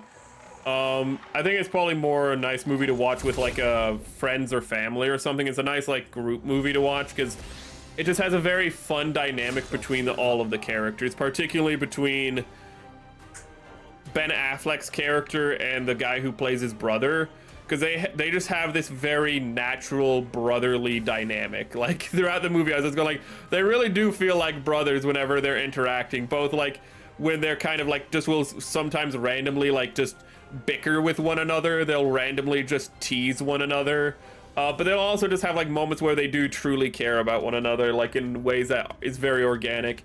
Ben Affleck is just playing like a man who's like fully autistic in like the best way possible. He's a super autistic. Like when he calls his brother, he's nervous about calling his brother, and how this is communicated is he just has a lightsaber, and he's just like turning the lightsaber on and off, you know, and he's just watching it go like on and off, like a little autistic man that he is. And he has like the perfect body language. It's really crazy. But he's calling his brother and he's nervous about it. So again, he's just playing with like one of his favorite possessions while he's asking his brother, can you help me? And his brother's just like, you haven't talked to me in 8 years. And it's just like, yeah, I'm sorry about that. And it's just like, it's just, the level of autism is off the charts. And I remember at first going like, did they intend for this? But like very quickly you're like, yeah, they intended for this guy just to be super autistic. Like he beats a bunch of people up because they poke him. He's like, don't touch autistic people. It's a really, really fun movie though overall.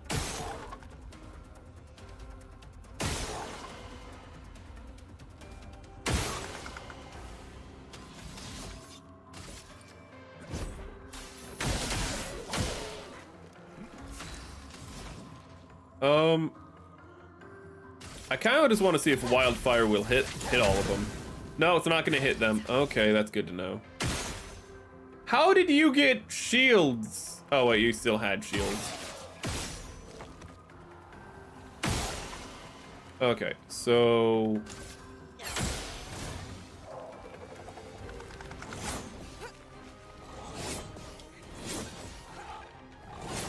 why did I try to parry that? Why do I do these things? I'm gonna try to parry this. Well, we didn't parry any of that. We did terrible at all of that. Ooh. Oh goodness.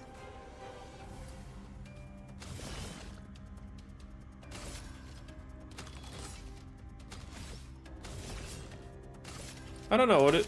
I feel like this might not be worth it. No, it's not worth it.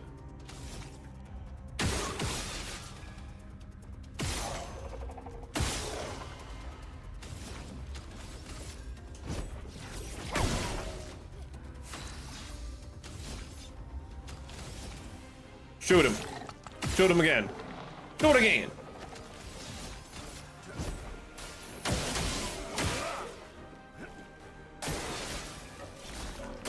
I think she's gonna do a singular attack, which is a lot easier to parry.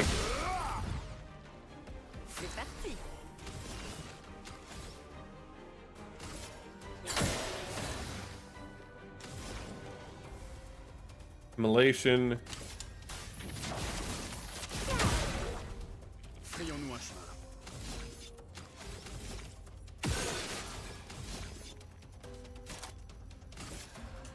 Actually, I think I could have just done perfect break there.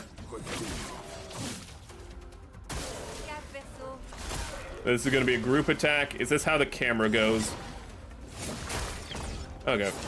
I don't know why. I'm just not taking the timing seriously, and I need to stop that.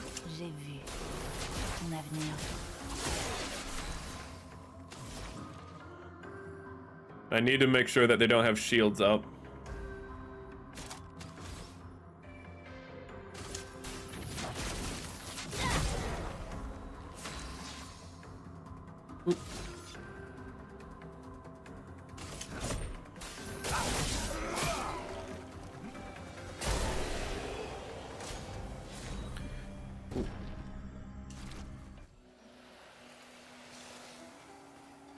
I was a little upset while watching The Accountant 2, is that they have J.K. Simmons in it, and I love J.K. Simmons. I'm a big fan of J.K. Simmons, and then he dies like immediately, and I'm like, well, you're gonna have to do a lot to get my will back up for you, movie.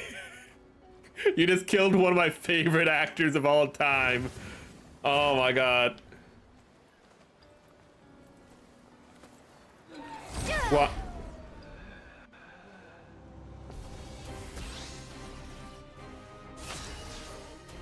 Oh goodness. But it does, and actually I like how it kind of sets up Ben Affleck's character as being autistic.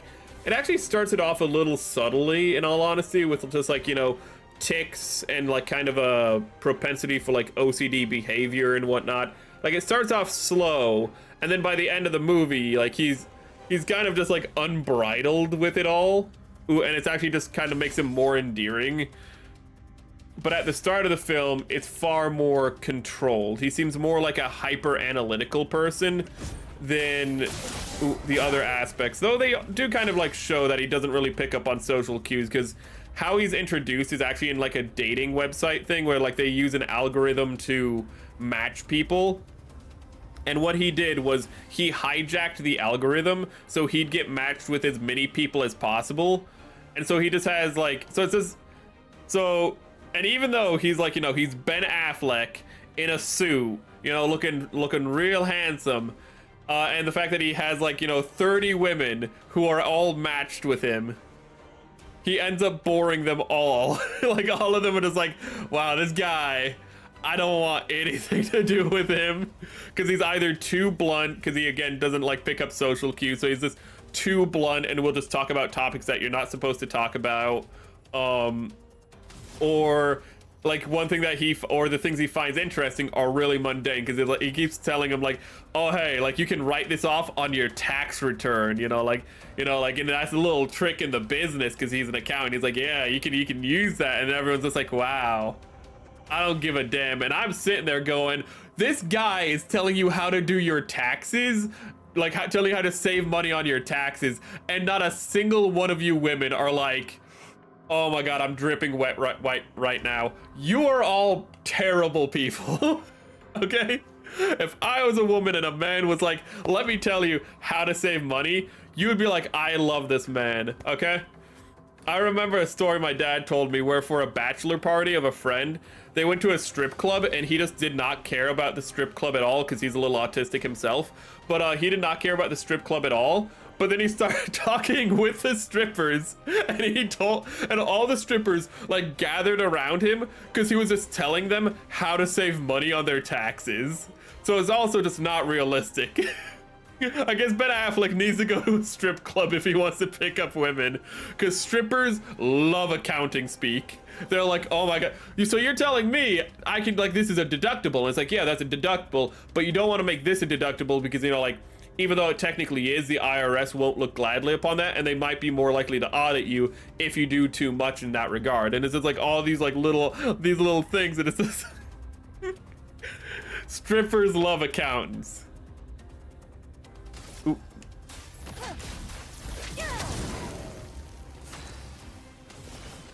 Let's see here. Ooh.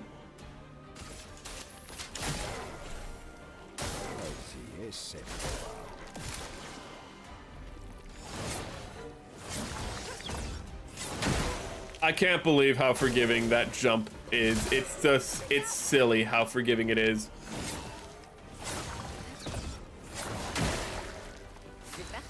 Like, you can hit it so far ahead and it'll still be like, yeah, you got it. You'll just stay floating in the air for a half minute. It's like, don't worry, the attack's coming.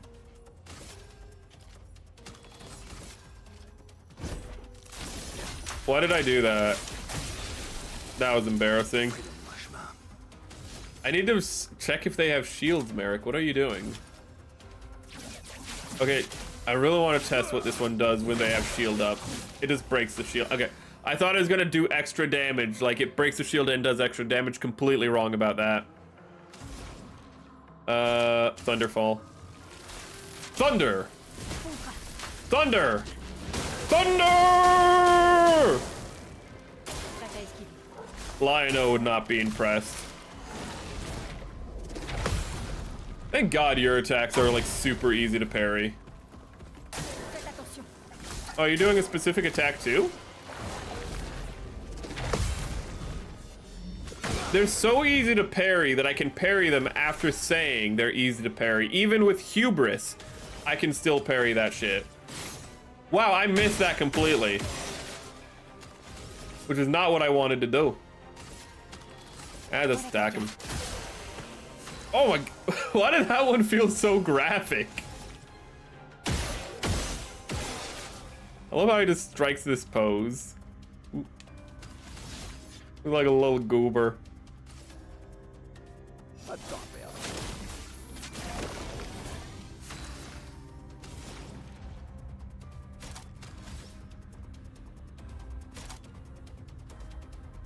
Revives an ally. Yeah, I'm gonna replace that one.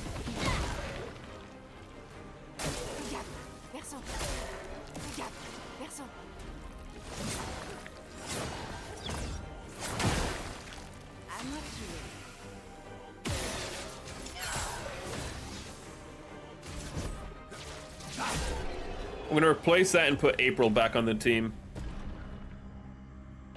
Ooh. God, I do not have time to look through my skills and whatnot too. There's so much stuff I need to look through in this game.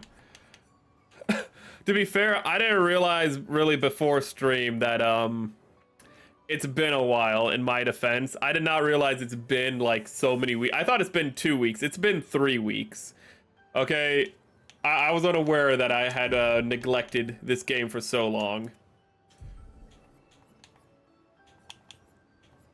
Follow up quick strike. Okay, we need to go to you. Rebirth seems a little fire rage. Ah, sure, you're already my fire queen, so why not? Dude, I cannot pronounce her name, okay? I now know how to pronounce her name. I've heard them pronounce it in isolation. I can't pronounce that shit. I cannot pronounce that shit without a French accent, and I don't think it's gonna be appreciated even then, because the French accent's gonna be bad, and I'm still gonna mispronounce it. And also, her eyes are glowing like a demon. I don't want you on my party. Get out of the party. I forgot that, what's his name? I don't know why I'm forgetting his name, but he's just back there like a, I don't know, man. He's just ready to go. He's in wrestling position. Well, actually, he's supposed to only have one hand down, but he's just ready, man. He's just ready to go for the lunge, man. He wants to get those legs. Ooh. He wants to go for the pin. I respect the hell out of it. Who attacked first? That's the real question here.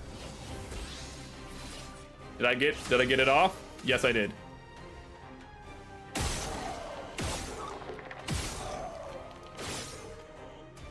Hit the ball.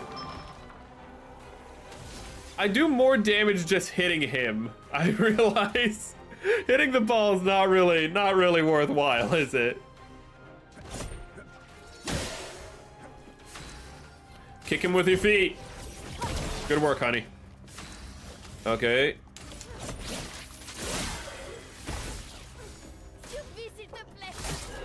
Montre-moi ce que tu sais faire. I do kind of wonder if I parry them, if I do extra damage on that final one, though it doesn't matter, I suppose, because I can only attack 3 times, so I can't do extra damage. Let's see Fire Rage. T'en tireras pas.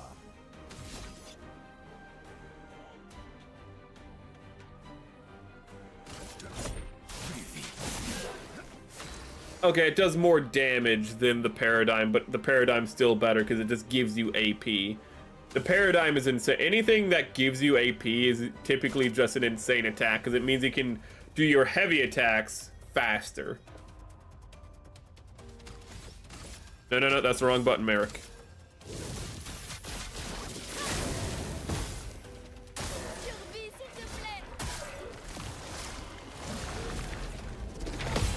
I just realized that she was standing with her back to the enemy. Oh God. Okay, I was like, I did not see that coming. So, okay, I thought that was just a stylistic choice. No, that's telling me that she's ready to go, I guess.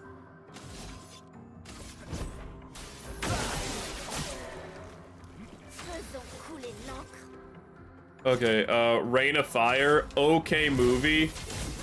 God, I miss when we used to have like theatrical B movies.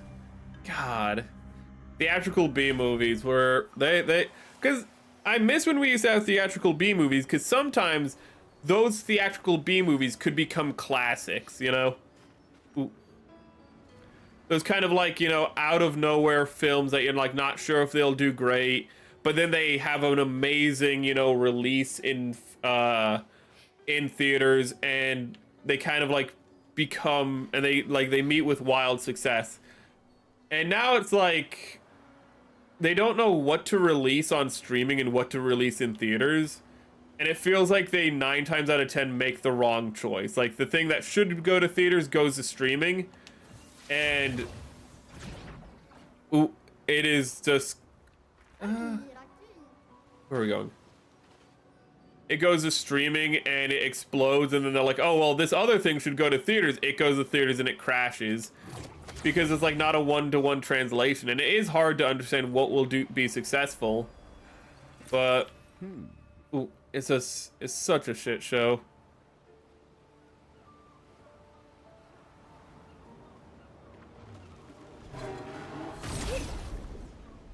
It's also annoying because like anything released on streaming, what that translates to is you're never going to get a physical copy of that. And that's what I hate, is the fact that it's just like that you will just never get a physical copy of, and it's trash for that. That is trash. I want a physical copy of Klaus, which is one of Norm Macdonald's last movies. He's not a main character, but still, it's J.K. Simmons as Santa Claus. I want a physical copy of that. I don't want to have to pay Netflix to watch that movie.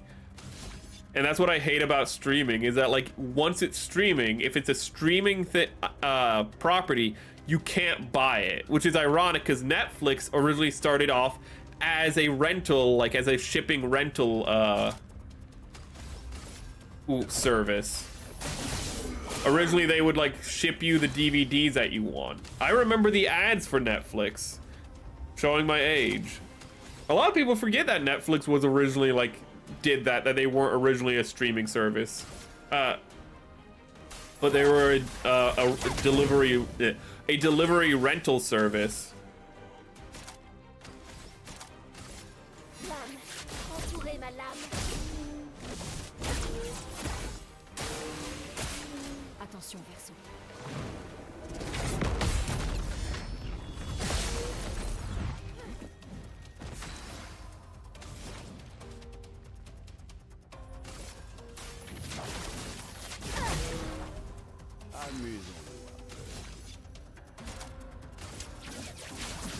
Just let's go for the overkill. It's crazy how much damage this does, and it's so simple to execute.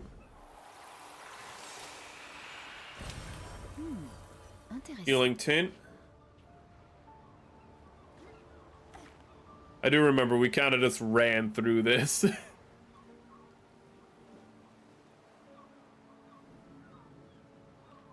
That is... Wait a minute.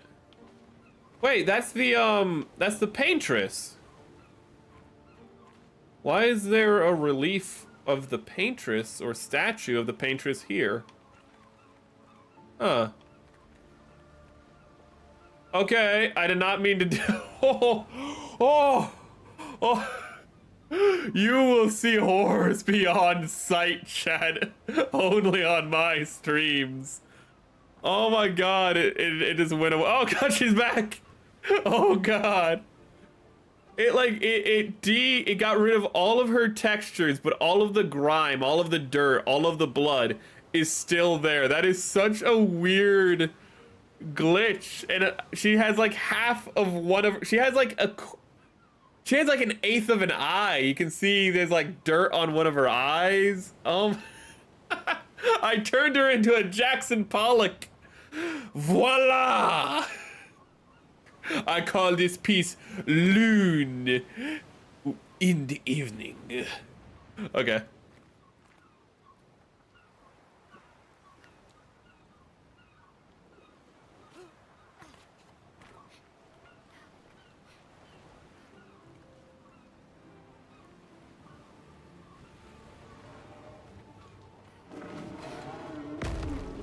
Hey buddy, how you doing? Ooh. I wanted to talk about Drawn Together earlier, and I kind of cut myself off because I wanted to talk about the account or something. But I think we can talk about Drawn Together now, and how Drawn Together, the whole humor of it is based around like what they can get away with, and so you have like jokes, like usually the jokes themselves are kind of more reflective of how stupid the characters are, or again what they can get away with and whatnot. But I feel like one of the more tame jokes of Drawn Together that people would recognize is the Captain Hero meme, where he's in a wheelchair and he's like, I'll do it myself, and he blows into his wheelchair because it's one of those type where like it has a motor but you have to blow into it because he's crippled from the neck down, and he's like, I'll solve this issue myself, and he blows and he goes through the doorway, and it's just a staircase, and he goes, no! And then it zooms out and it's more stairs. It goes, no! And it zooms out a third time and he goes, no! It's just...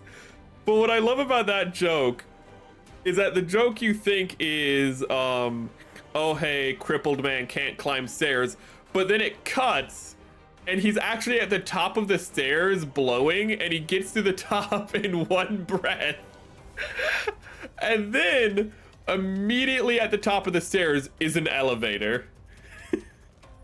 And I just love that joke so much because you think the joke is, oh hey, cripple man stares, but the joke ends up being Captain Hero's an idiot, which is all of his humor.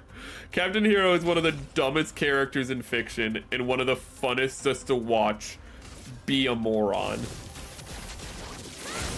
I love how it's actually, I think the actor came up with his catchphrase.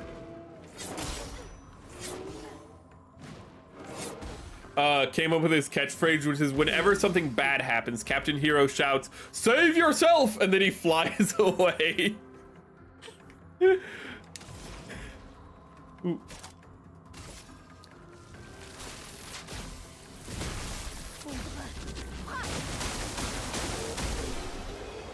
I feel like the difference between, like, Drawn Together in many ways is like is like a cartoon version of Always Sunny or Seinfeld, but like where in those shows you can like almost relate to the characters before going, wait, I shouldn't relate to these people, they're awful, because then they do something really bad. Is that Drawn Together, they're just always the worst people to ever live. Like there's no pretense that these are functional people because it's a cartoon. So they're just from the start just irredeemable, insane characters. And it's kind of funny because the writers were just like, they wrote a story that didn't want to have a larger political point, though it did. They just wanted to make an offensive story. They wanted to make offensive jokes. And they wanted to make offensive jokes. And what they're like, we don't want to make like a larger point about that, but what they ended up doing is making a point about what you can get away with. And, you know, like how you, like just how transgressive can you be in your humor? How offensive can you be in what you do? Ooh. Because I remember what, like an example of this is like, they're not making a political, like they have an episode where the character Foxy Brown wants to get a... Ooh. Where the character Foxy Brown wants to get her like high school diploma so that way she can get, you know, be recognized as a licensed investigator. You know, that's the whole crux of the episode. And then it turns out that there's a conspiracy by the Board of Education. And by Board of Education, I mean literally like from the Schoolhouse Rock Board of Education. The Board of Education has created grape-flavored... the Board of Education wants to hold back like black kids. And you might think like, oh, this is going to be a commentary about how like the school system fails black kids. No. It's about how the Board of Education has stocks in like, you know, things that like stereotypically are bought by people in the ghetto.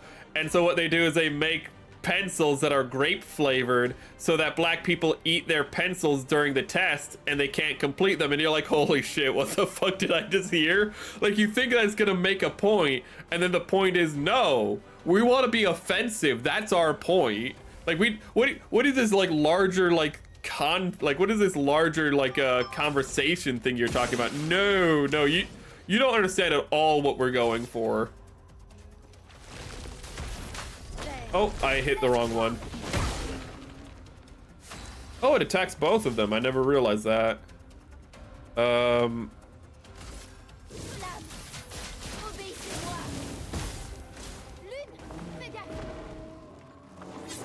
also like how everyone is just... Actually, something I find funny is how the character of the pig is meant to be like a internet cartoon. So he's like a flash animation, and he's supposed to be purposely have like choppy and bad animation as a joke about, you know, cartoon, like internet cartoons of the time, which weren't very good and were very low quality and, you know, very basic shapes and whatnot. And what's really funny is that the pig character honestly has better animation than I don't see it brought up as much anymore, but every now and then people would be like, this character was meant to have bad animation, objectively has better animation than a lot of animated shows nowadays. Like, in their pursuit of making it look bad, it ended up looking better than, like, it's a bunch of stuff from, like, the late 2010s and early 2020s. I kept seeing it get brought up in comparison with.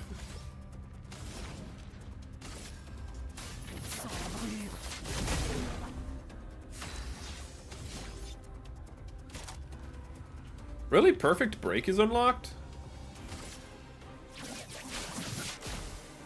Yeah, let's just kill it. Je suis prête.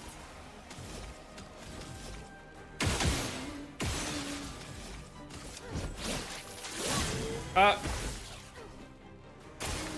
couvert. It kind of depends on... Ooh.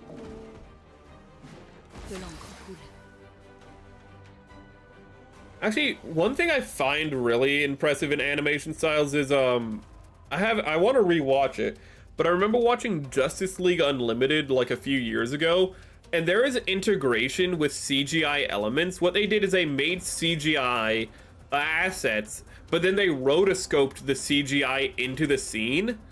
And honestly, like, them doing that made it look better than, like, other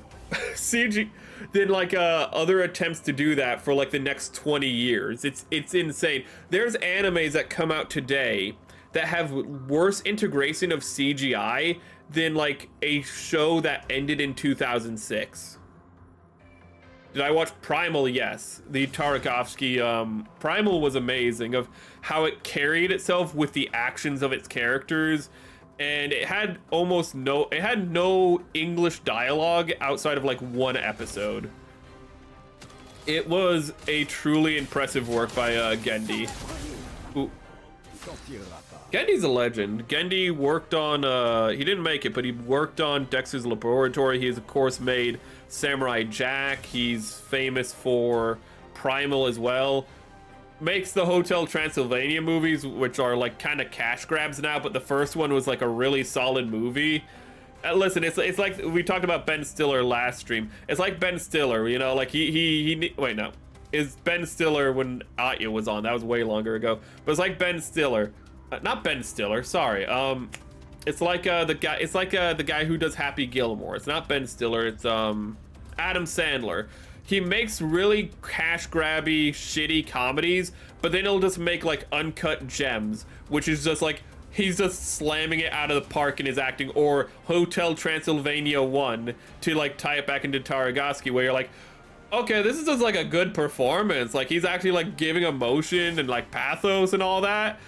And then he's just like, hey, let me go do a stupid little movie real quick so I can pay my bills, because, you know, LA is insane. The first Hotel Transylvania is really good. I will say I haven't seen the other ones. I've just not heard. I've heard that they're a lot cheaper.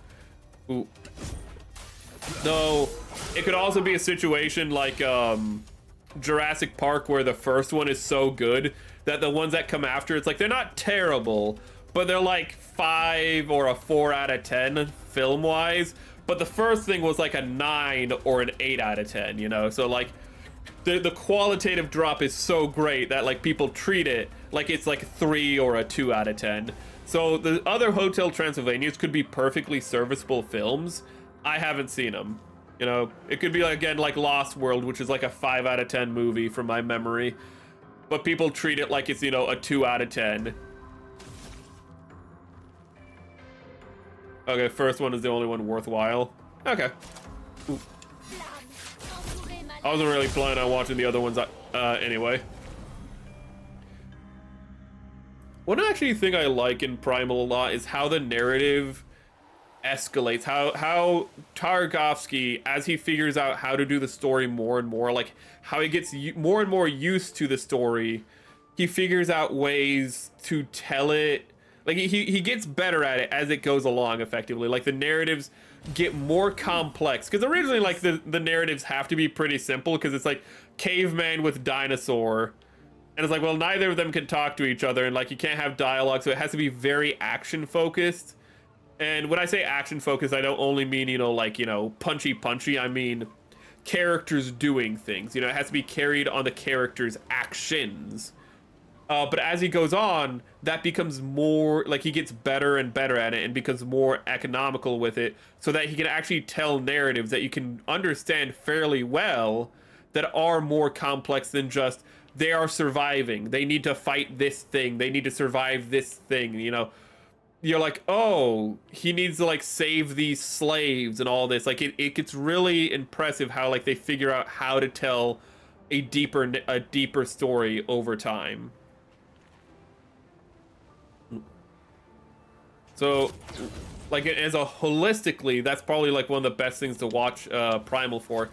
Apparently, he's, like, making a Primal sequel, which is actually what Primal was inspired by, as weird as that sounds, because Primal was originally inspired by, like, a concept of, like, a cave kid with a dinosaur, and that's how Primal ends, effectively. Like, the original concept for Primal is the ending of Primal, where it's like this kid who, you know, has like a pet Tyrannosaurus Rex and, you know, all that.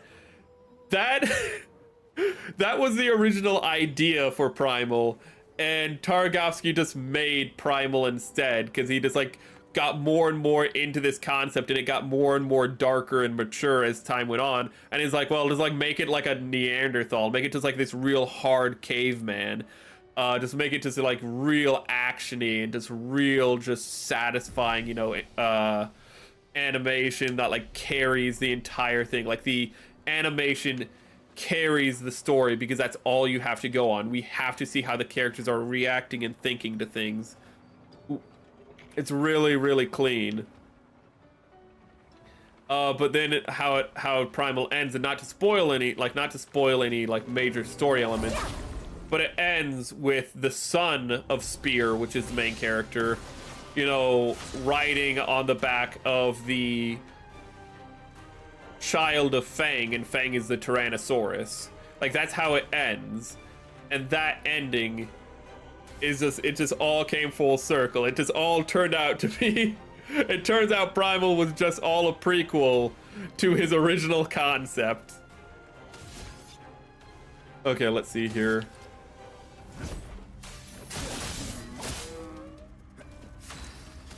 Okay, we are going to do Wildfire. And then...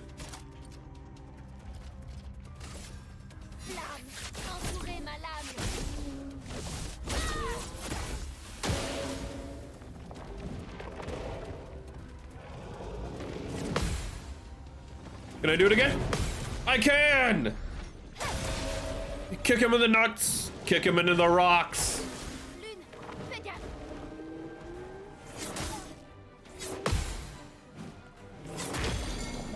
Oh, she got broken. Oh, that's bad.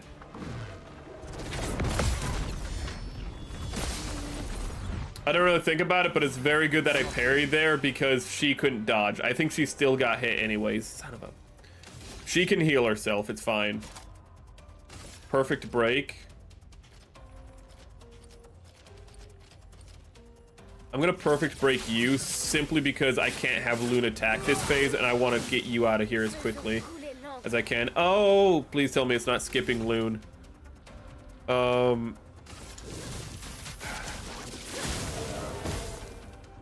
rely so heavily on burn that part of the reason these guys are so hard for me to fight is because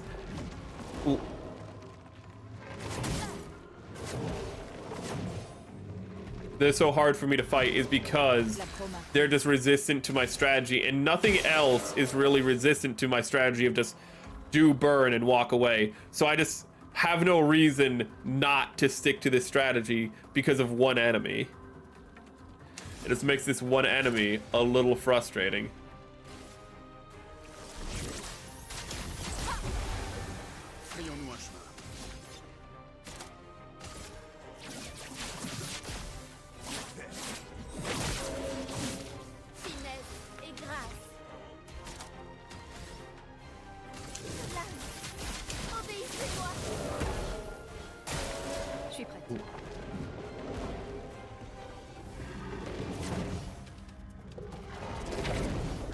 You know, actually, one thing we should do is probably play, if, I don't know, I would love to, I don't know, we could play the Samurai Jack game and then watch, I don't know, Hotel Transylvania, because they're both Tarkovsky.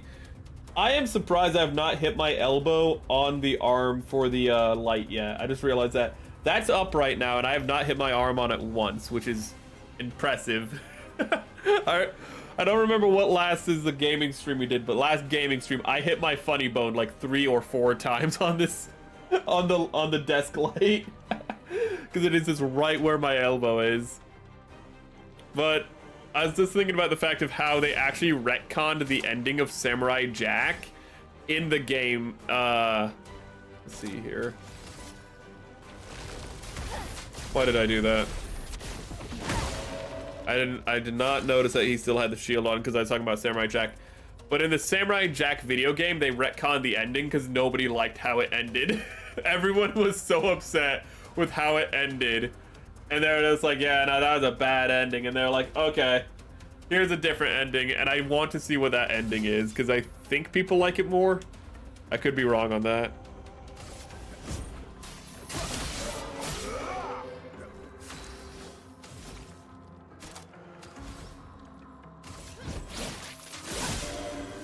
Have I not had you in a stance this whole time?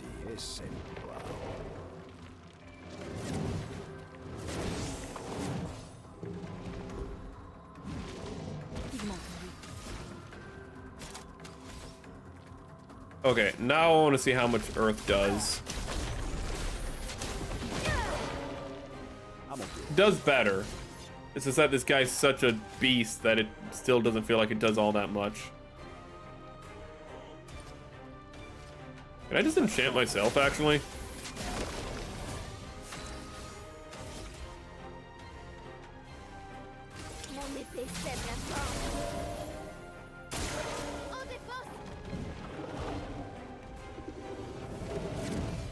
I wanted to parry. I just wasn't confident enough in it.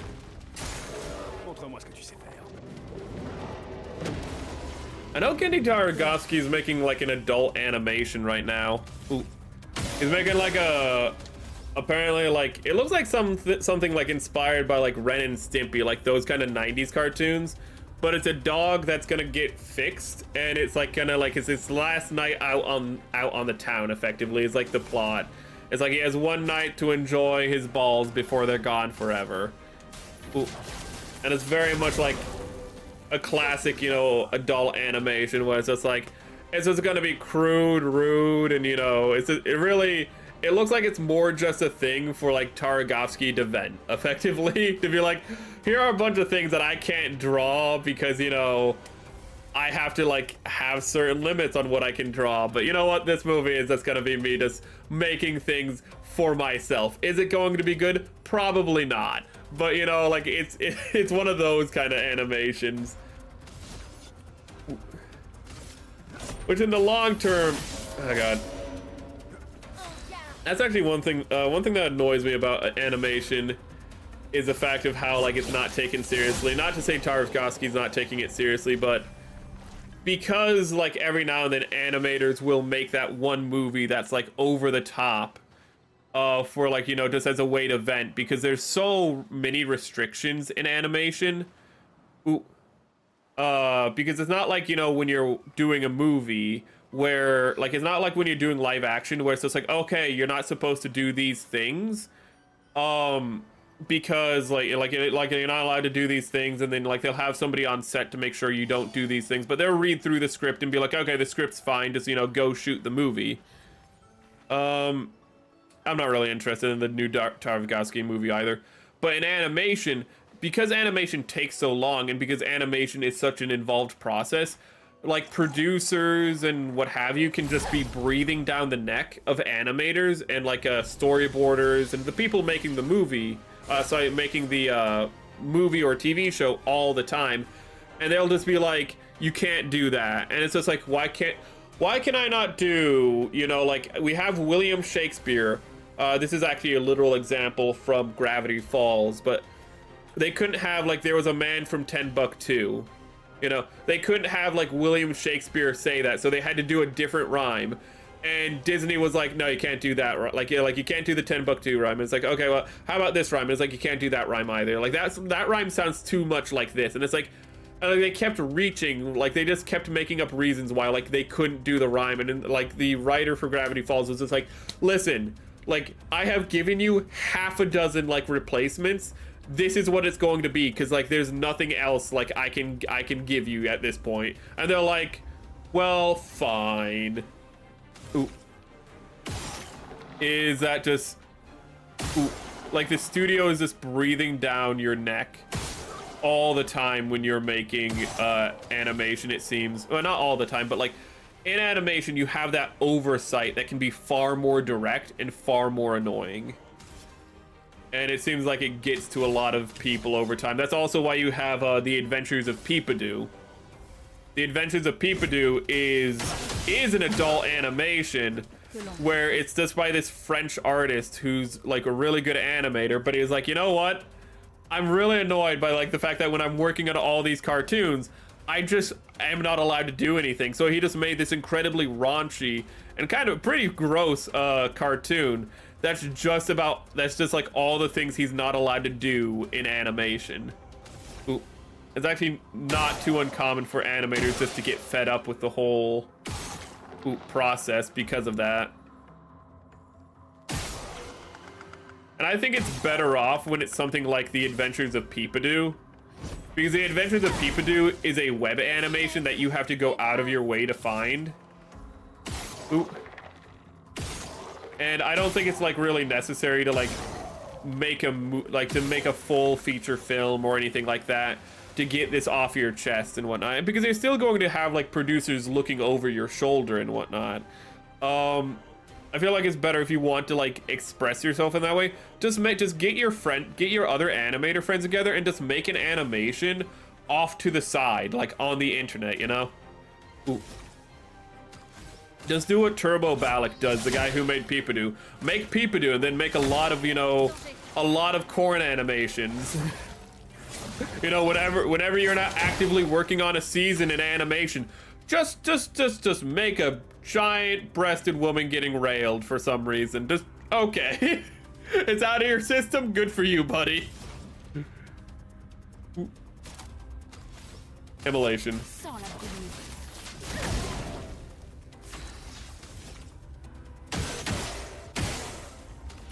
Actually, I want to now... Ooh.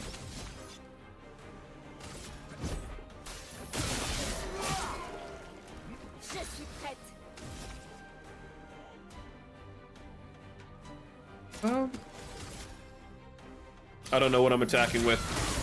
All of your attacks are fire-based.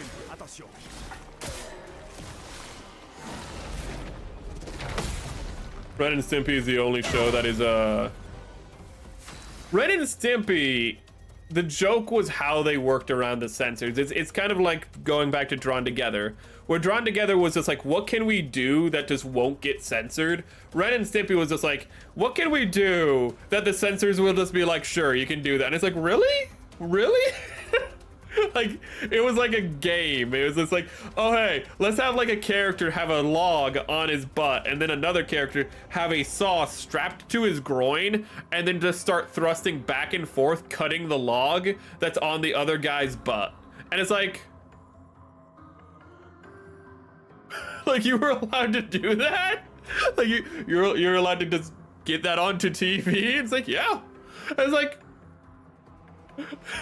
the joke seemed to me more on the censors in that case.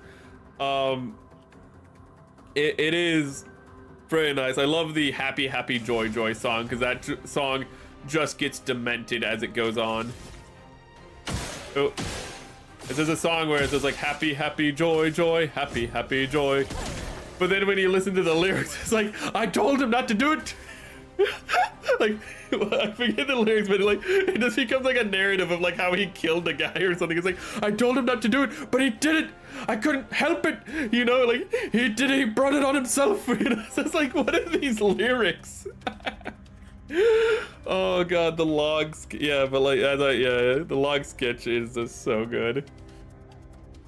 Oh, Happy Happy Joy Joy and Log are the two that I think are probably like the most famous, and it's for good reason, because again, the Log one, as I said already, how do they get past the censor?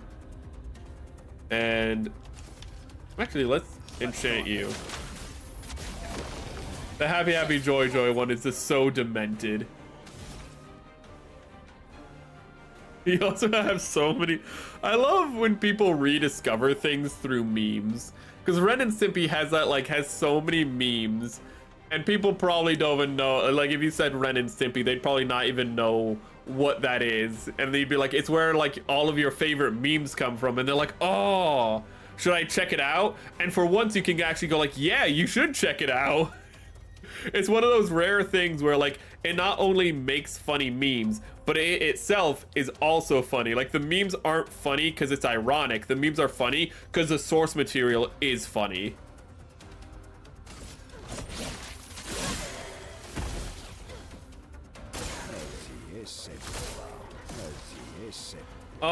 Wait a minute. Oh, you have like a little bit of health left. Let me fix that for you.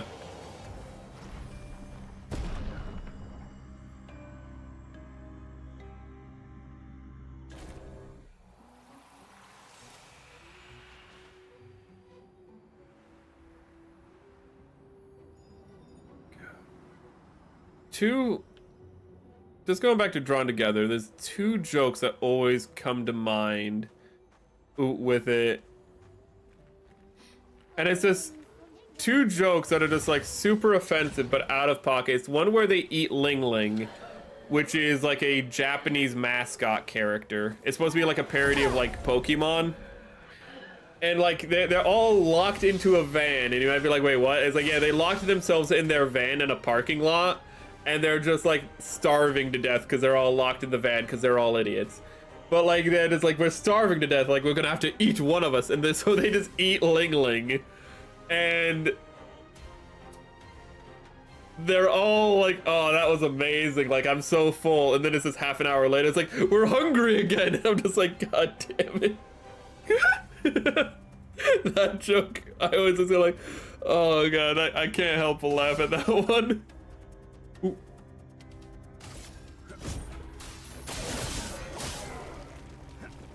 And one that always catches me off guard is the one where just, I don't know why, I don't know like when he says it, so I never know when to expect it, but it always catches me off guard, and it's just like, some characters like he's an Indian, and Captain Hero, just being an idiot that he is, just goes, now when you say that, do you mean dot or woo woo? And it's just like, Jesus Christ.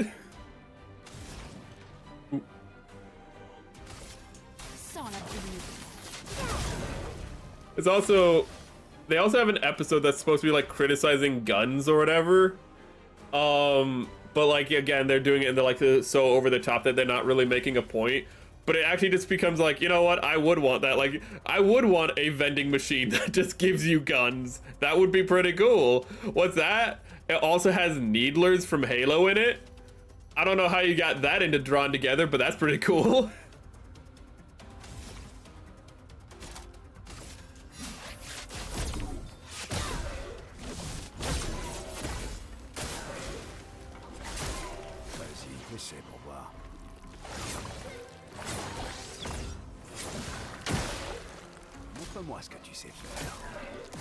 Looks like you're gonna do a group attack again.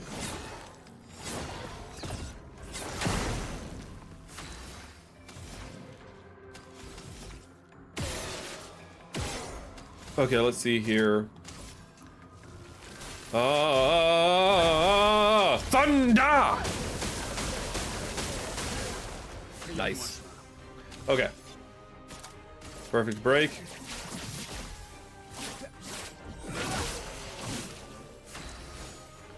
And actually, speaking of offensive cartoons, I remember that there was an episode of Dexter's Laboratory that got like heavily censored and was actually taken off the air, because what it was is like Dexter made a machine that like separated like the positive from negative elements, and what it did is Dee Dee and Dexter go into the machine, like they fall into the machine, and they come out, and there's like one version of them who are like super nice and good, and there's another version of them that are just a-holes. That's all they are.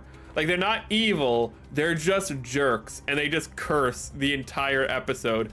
And somehow the writers of, like, Dexter's Laboratory thought, like, yes, we're gonna be able to air this episode, because they fully animated it. They fully voice acted the episode. The episode is fully produced. It's out there, you can find it. And I guess they literally thought, like, yeah, Cartoon Network is totally gonna let us have an episode where we have, like, 2 kids who are, like, you know, I don't know how old Dexter and his sister are, but like a 10-year-old and 8-year-old just saying the F word over and over again, and saying, like, you know, S word, and like just saying every curse word you can think of just constantly. We'll just have to bleep it out. They'll let us do it. No, they didn't let them do it.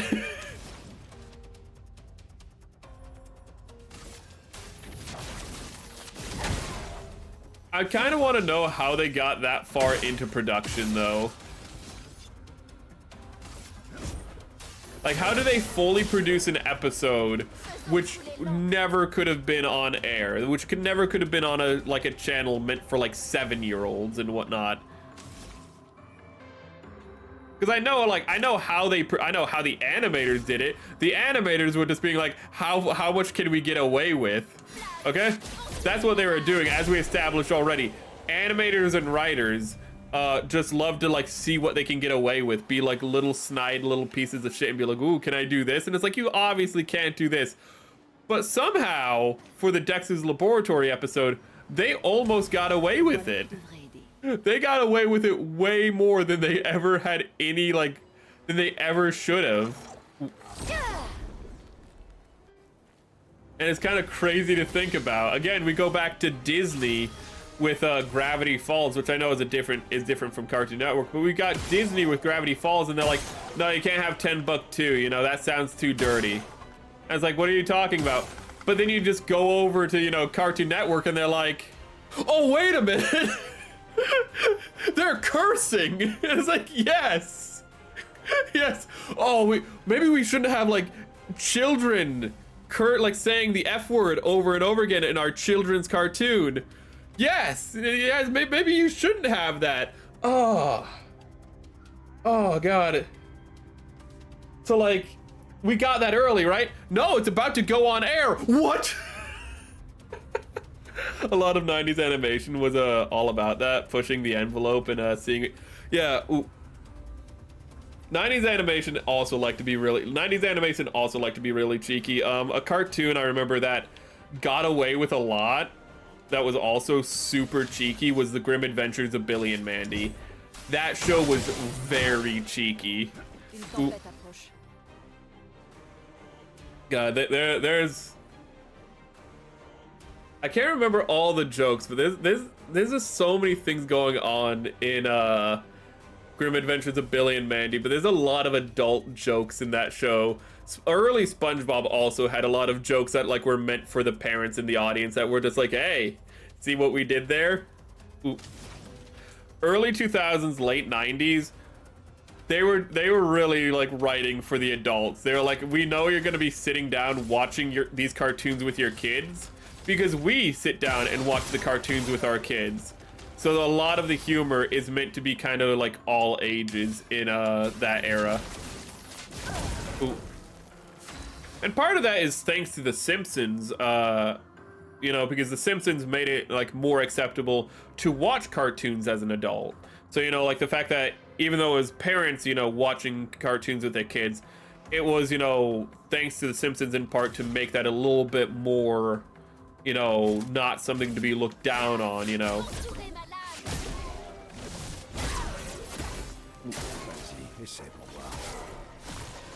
Okay, I think we can I think we're done with grinding in this dungeon. Because even though we haven't done anything like to level these guys up yet, we've kind of figured out like what we're doing here. We know the mechanics, so I don't think this is going to give us much fruit. And we are leveling up still, we just haven't used our points is what I mean.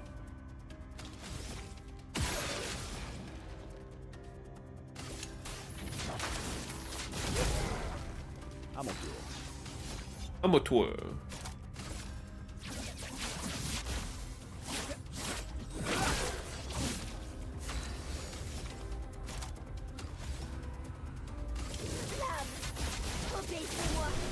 Flamme. Is that how you say flame in Francais? Flamme? That's adorable.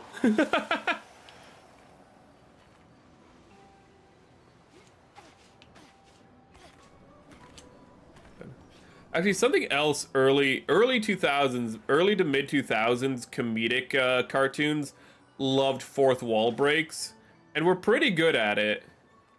I remember why is my controller shaking? Oh. I remember like considered to be one of the best at it was Chowder. Chowder would just like casually break the fourth wall all the time, but one of my favorites is Back from the Grim Adventures of Billy and Mandy. There's a fourth wall break where what happens is this Mandy gets sick and tired of like the plot of the episode and just goes like, you know what? I'm leaving. And she literally walks like she grabs the edge of the screen, it zooms out, and she walks out of the frame and then just steps away from like the whole scene. And then it zooms back into the frame, and just Billy's just like, Grim, what do I do? And Grim's like, I'm not in this scene, Billy. You gotta just complete the scene. It's like, but like, I don't like, but like Mandy doesn't have, like, I need to like play off of Mandy for my lines. It's like, just keep the scene going. And it's just like, oh no.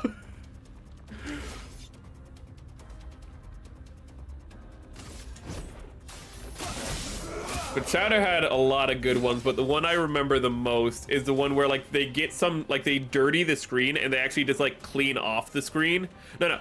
Chowder draws on the screen and then he panics. He's like, oh wait, I just drew on the screen. And another character's like, no, I can fix that, don't worry. And he like sprays the screen and like erases the thing. And then Chowder goes like, what about that? And it's the logo for the channel. It's the Cartoon Network logo. And he's like, oh no, I can't fix that one. You know, like that's just there. Ooh.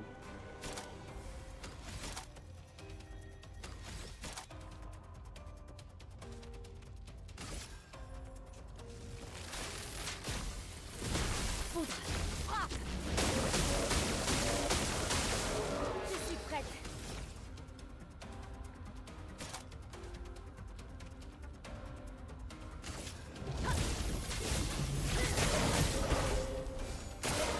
C'est tout sauf impressionnant.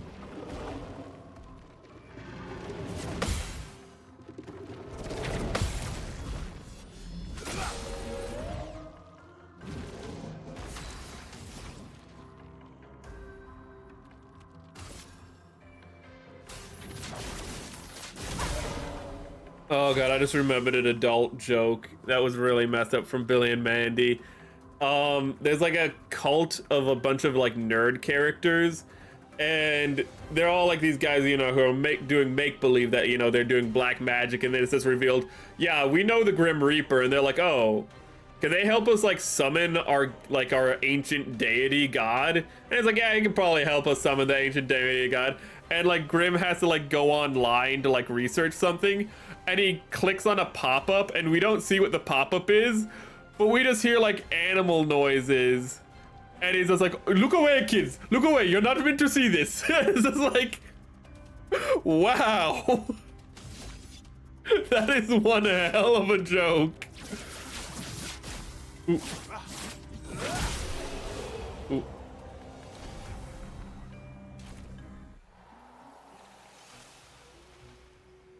I just remembered, in Grim Adventures of Billy and Mandy,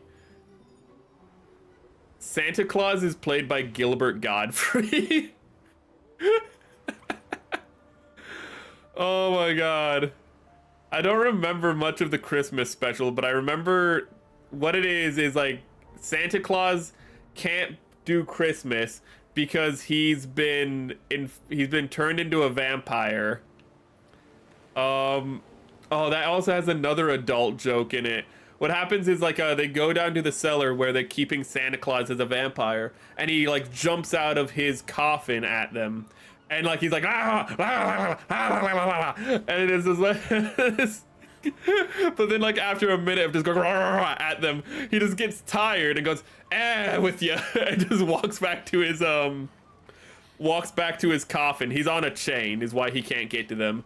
But he goes like, forget you, and just walks back to his coffin. And Mrs. Claus just goes like, he never really had like he gets tired. he always gets tired so quickly. Like, he's always gotten tired so quickly. And she, like, looks down, like, you know, as though there's more context to that statement. And it's like, Mrs. Claus.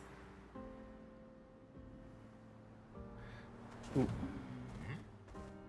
Grim Adventures of Billy and Mandy is probably a show that I should rewatch, because there are some really impressive jokes in that show. Ooh. I remember they had like a whole musical episode, because in the 2000s, every show had to have a musical episode at some point. And they had, what is it? Keeper of the Reaper was the musical episode. And what it was Billy was moving away. And the problem was, and the conflict of the episode was the fact that the whole story of Billy and Mandy is that the Grim Reaper lost a game of limbo to 2 children. I can't dismount him, and he doesn't move very quickly in there. And because he lost a game of limbo to these 2 children, is now eternally has to be the eternal friend of these 2 children. He has to, you know, stick with them and be their friend. That's the whole premise of the show. So Billy moving away, though, the problem is it's like, okay, well, like, Billy's like, okay, Grim's coming with me, and Mandy's like, no, you're not taking the power of ultimate, like, they're not taking the power of death with you, you know, to, like, wherever you're going. Firstly, you're an idiot, and secondly, I'm a megalomaniacal child who wants to use the powers of death to her own ends.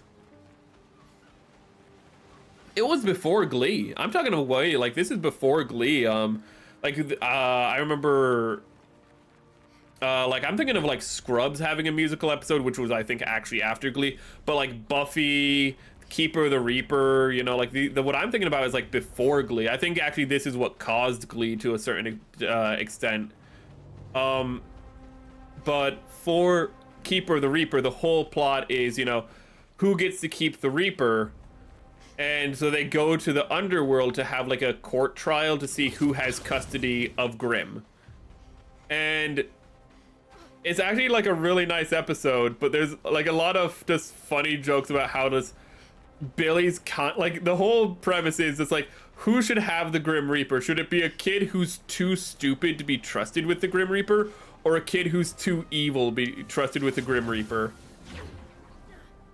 Ooh. And, like, there's some good jokes from it, I remember. Like, how Billy's, like, just shown to be too stupid to be, like, trusted with, like, anything with, his former pets in the show. Like, there's this one pet that's just a giant roided out, like, goldfish, because he, had this goldfish, and it's like, the goldfish is too weak. So he gets pretty much, like, magical food from Grim, and it just turns into, like, a 12-foot tall goldfish. And the goldfish is absolutely, like, terrified of Billy, because throughout the episode, Billy just keeps taking him to drier and drier places until eventually he crumbles to dust. And so we just see him in the underworld, and he just, like, starts recounting what Billy did to him, and he just has PTSD. And so it's just this 12-foot fish with an Arnold Schwarzenegger voice, because people really like to do Arnold Schwarzenegger impressions in the 2000s. They liked their Arnie characters. Ooh. But he's just, like, having PTSD from it. Or another time where Billy has, like, a son. It's not actually a son, but, like, an egg of a giant monster spider hatched and looked at him and imprinted on him and thinks that Billy's his dad. And Billy has a deathly fear of spiders. So, damn, I messed up. It doesn't matter. It wasn't doing more damage anyways. Oh, wait, but no, I need to hit that to get the extra points back. Damn it. But, like, the spider kid is like, oh, yeah, like, I like my dad, you know. Sometimes, though, like, he tries to kill me. And it's like, you know, like, yeah, but, like, he's a good person.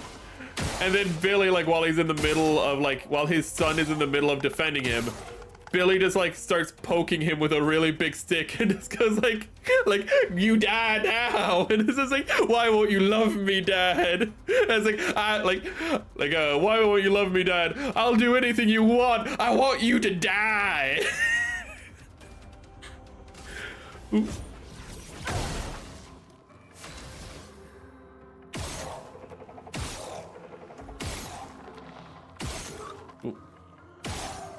There we go. Attention au verso.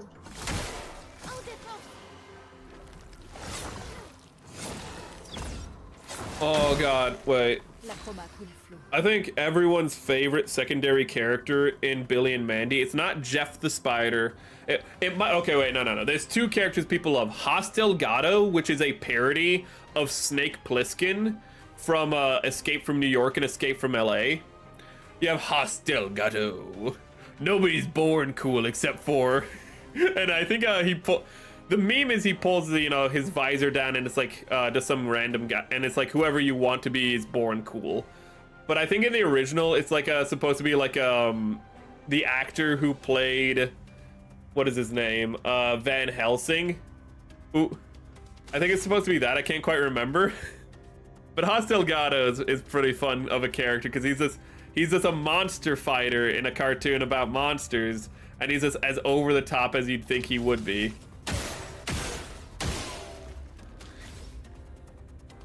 A little incompetent, but that's fine.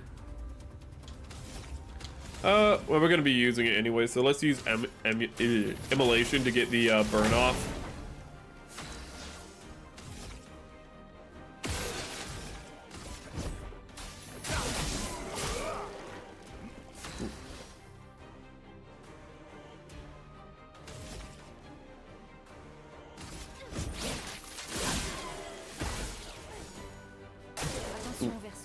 Billy and Mandy also has the joke of... Oh, damn it. I've been doing so well at that. Has the joke of, we tested Billy, you know, and he got a score of 17.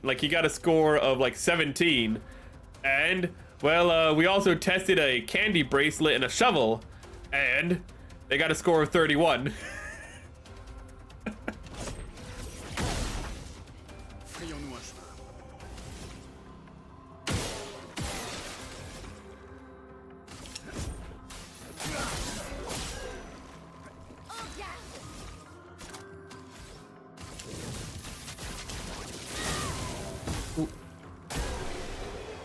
I wonder who's gonna win the short king poll. At this point, it's way too far buried on YouTube. I tried to pin it, but for some reason I can't do the pin feature on OBS right now. We need to get out. We need to go back through this dungeon.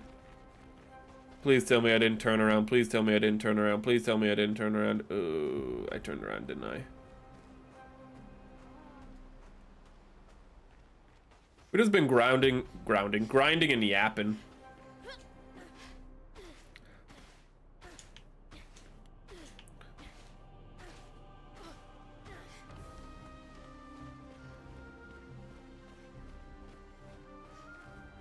Ooh.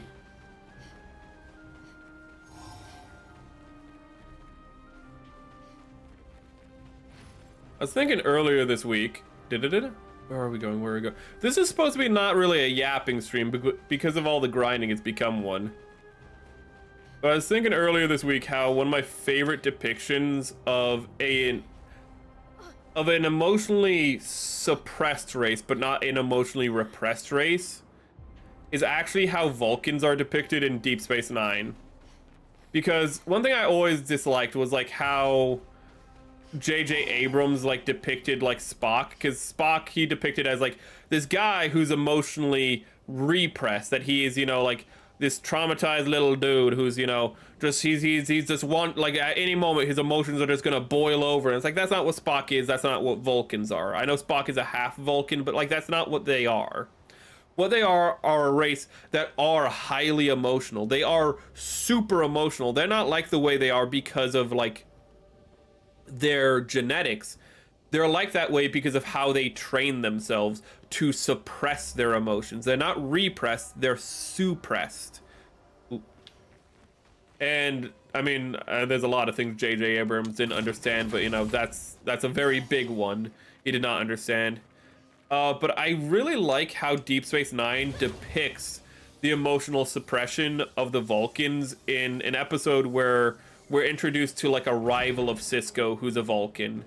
You know, like not an enemy, but like, you know, it's just like, here's another captain of a different like he's a captain of a ship who went to like school with Cisco, and Cisco, because he's so like prideful, can't stand this dude. But this Vulcan himself, even though he's a Vulcan, is very obviously like super emotionally like prideful. But he like, but pride, but like he wears his pride almost on his sleeve, but he kind of like hides it as well. It's kind of an interesting thing where like we can look at him and be like, this guy's just an arrogant a-hole. And he's highly antagonistic. He just wants to like troll Cisco. He wants to be like, I'm better than you, Cisco, effectively, is all he wants to do. Just really get under Cisco's skin. Ooh, and, you know, like make Cisco like fall to his emotions, because that's part of how he like, you know, gets his satisfaction, seeing other races fall to their emotions. Ooh, while he's able to suppress his emotions, you know, it fuels his superiority complex. But what I like is that at no point does he like lose his control and get pissed or something, which is what you'd have in like a modern day writing. Is like that guy would eventually lose control. No, he never loses control.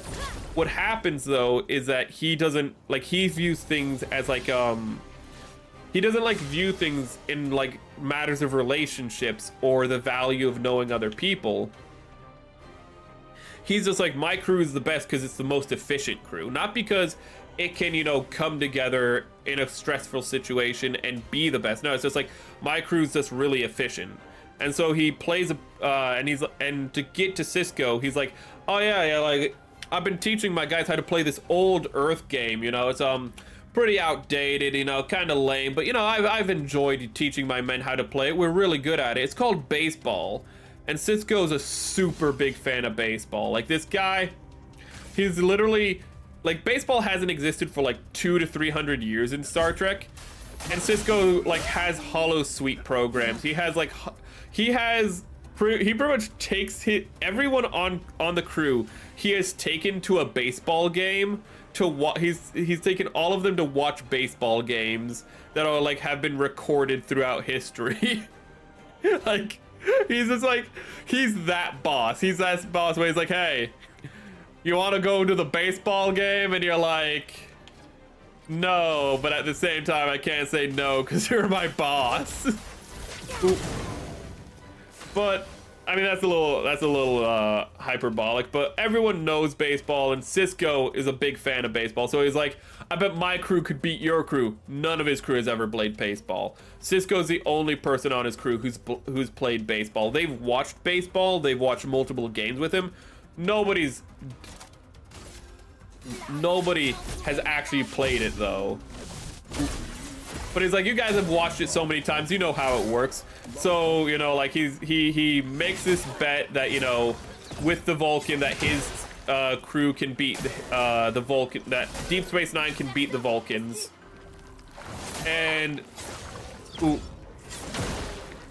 throughout the episode, like, Cisco starts pushing his crew more and more to do better and better and better, and he's not keeping control because he's a guy who wears his emotions on his sleeve, and he's just like, he's letting it all get to him. He's not being the normal leader we see in the series, because normally he can be stern, like he can be demanding, but he's stern and understanding still. Here, he's just letting his ego get to him. He's letting it like get under his skin, the Vulcan.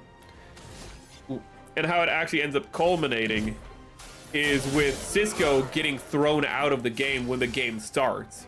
When the game starts, the Vulcans just start dominating. They're doing great. You know, like nobody's getting a run off, let alone like a point. You know, like they're just getting like strike one, strike two, strike three, because they're Vulcans. Vulcans are like 3 times stronger than a human. So like they're just throwing like, you know, 100+ fastballs every time. You know, like, and they have faster reaction time. So, you know, so like even though they have like they could have Worf be the pitcher, and he could also throw 100 like 100 mile per hour fastballs as well.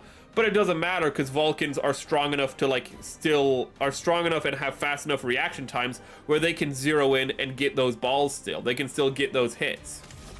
Ooh.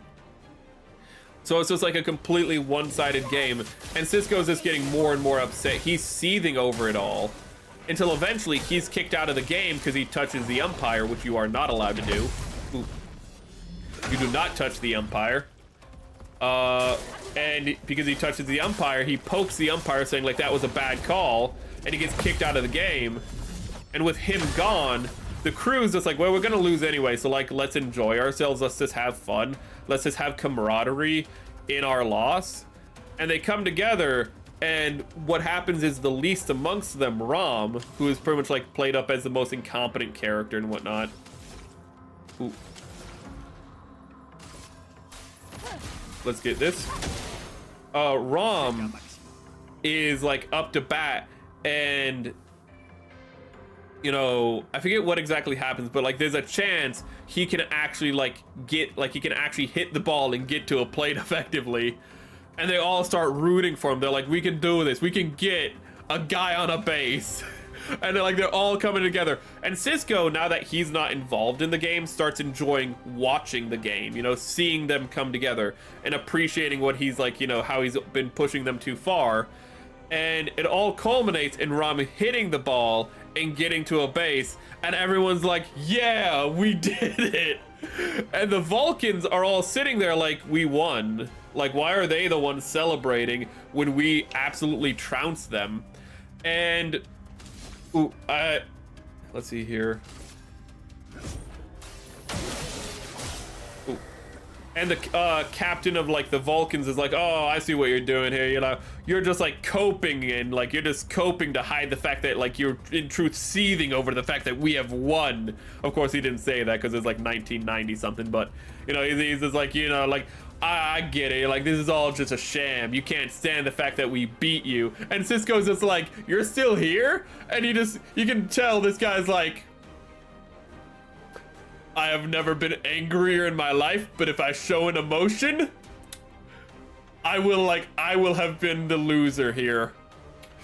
So I just have to leave with my dignity intact, even though I won by like 15 points.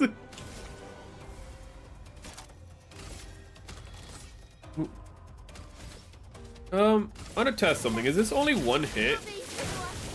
It is just one hit.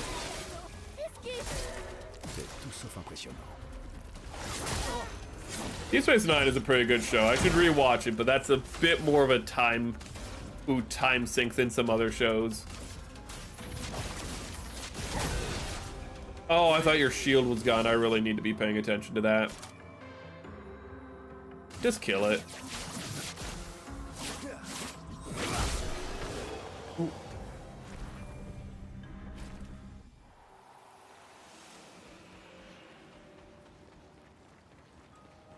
I just want to get out of the dungeon and then level up all these guys.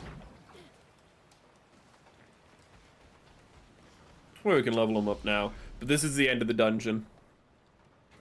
Fast travel attributes. I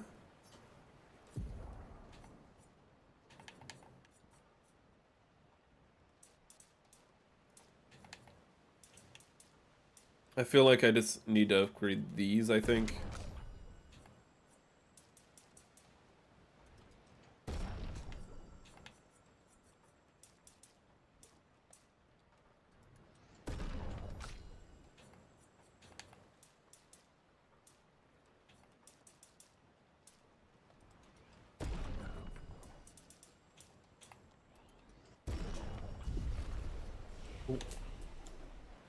Skills, you have 4, which is good. What's this? Consumes all stains to deal high elemental damage to the target, can break if... Ooh. That's actually really cool.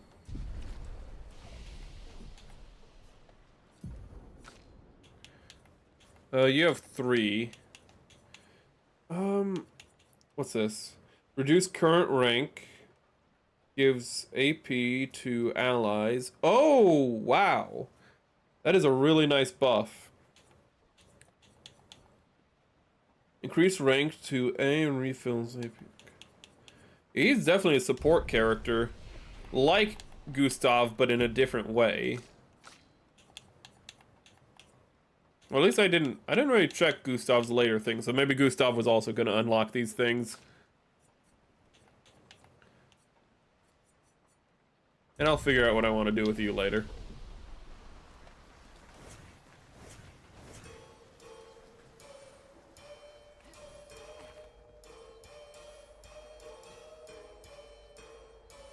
Ooh.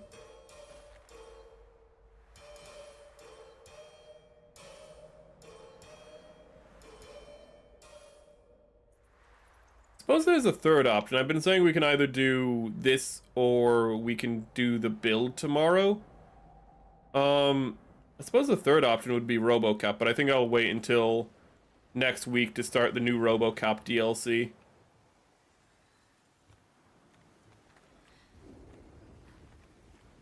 I did not pick up on this the first time I was here. Actually, no, you wouldn't pick up on this because you wouldn't see this until you come back to this dungeon. But yeah, this just implies that the villain guy was just having a little tea party waiting for us to beat the final boss. Which is kind of weird. It's like, did you need to wait for us to get weaker considering how strong you were? Nah, but you know. I just want to crush you completely.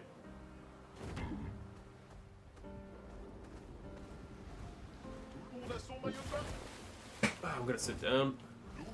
How long have we been at it? 3 hours, Christ alive.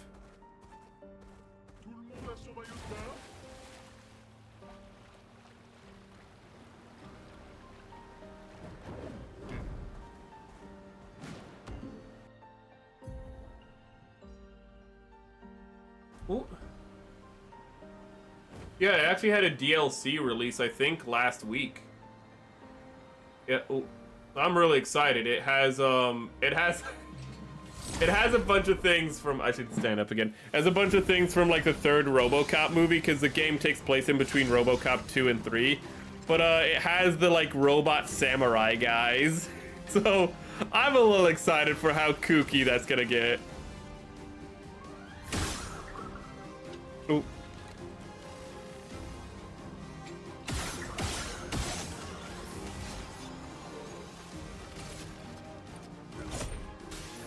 I don't like you because I can never dodge or parry you correctly, even after all of this time.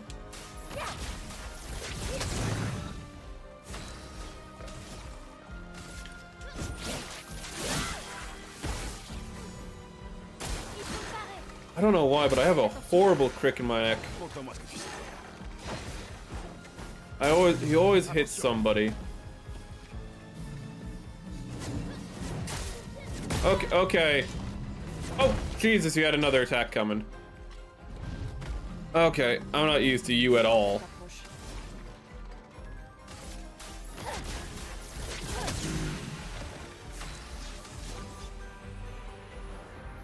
Why are you hurt so much?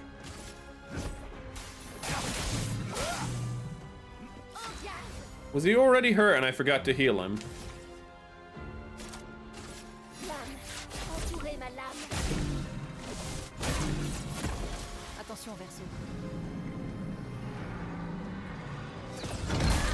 God damn it.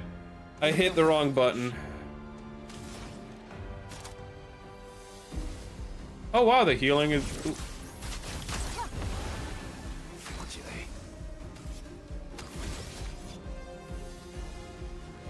Okay.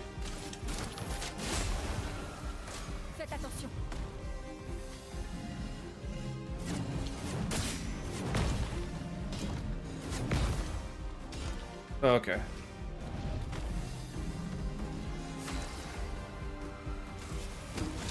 And let's do the... Can we do the... Did I take off the revive? I took off the revive. Oh, the irony.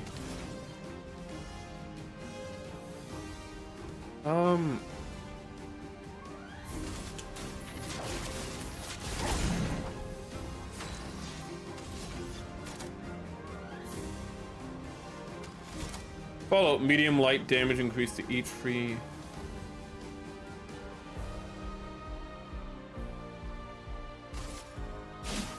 I don't really know how this one works. Ooh. that mean if I shoot them before doing that attack, it does more damage?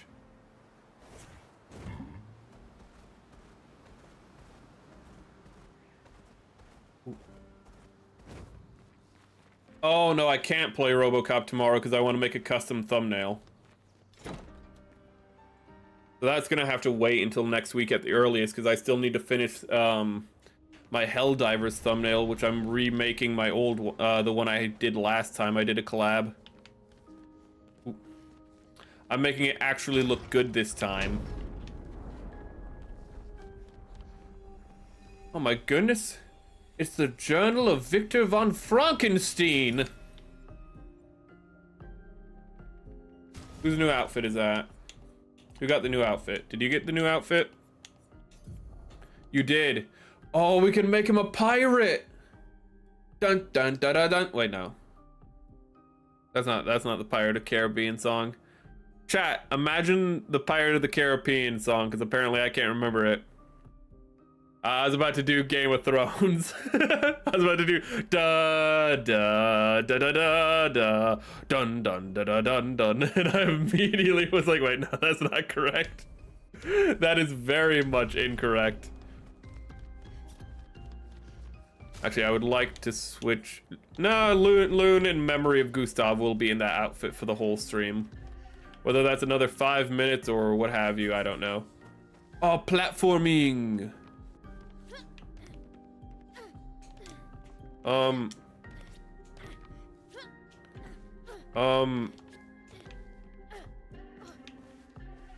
How? Oh, platforming.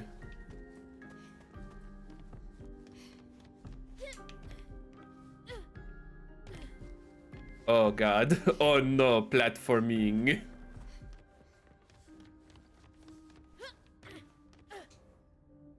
Oh no, platforming. This might take a minute.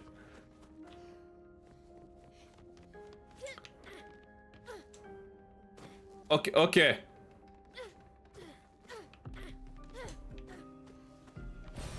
C'est un avantage. C'est advantage.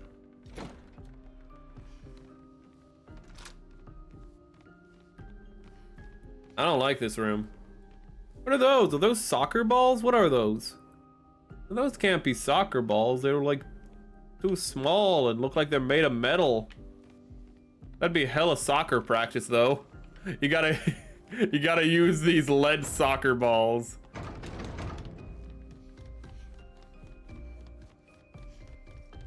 Wait a minute, isn't that the door I came through? Oh no, this is the door I came through. No, it's not the door I came through. Okay. Okay, so I can't progress that way.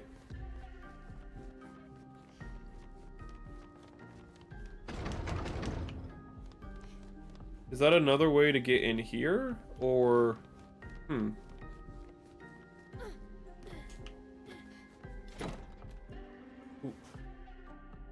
Oh. Game's really nice in the fact that, like, you can just get so lost in it and still feel like you're doing something. You can still feel like something's always happening in it, even when you're just wandering around the setting.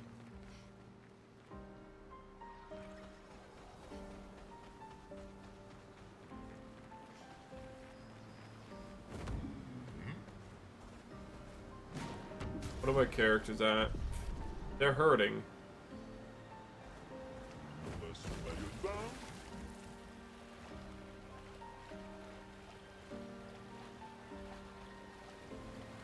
I want to go to camp. It'd be so funny if there's a ticking clock mechanic where, like, every time you go to camp, that counts as a day. I didn't mean to go to camp! The irony. But that counts as a day, and if you go to the camp, like, 365 times, it becomes a new year, and you just lose the game. That'd be so dickish. Imagine building up the game, you know, like, for so long, and then you just, and then it's just like, oh, the paintress painted the 32, like, it's now 32. Everyone's dead except for April O'Neil. I'm the kind of person who'd accidentally figure that out. Not because, like, I'm taking too long and grinding, but because I would do something like this where I'm just like, oh, I didn't mean to go to the base. Oh. I'm gonna be sitting down for the moment, so I'm just gonna make my model a little bit larger and more present while I'm sitting down and trying to figure this out. Let's see here. I don't know what's wrong with my headset, but holy crap. I've been pinching my head today. Oof. Okay, let me see here. What level are you? Polished? Yes.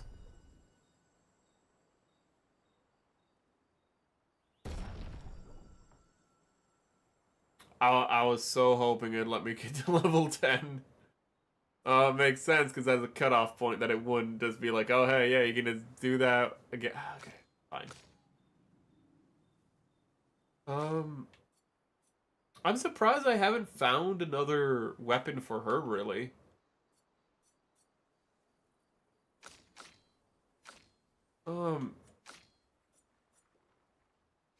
I thought, oh no, there's a weapon in a there was a, I don't know what these are called.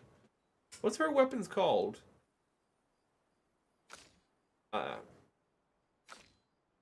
Well, her casters. That's pretty good. We might actually switch to that.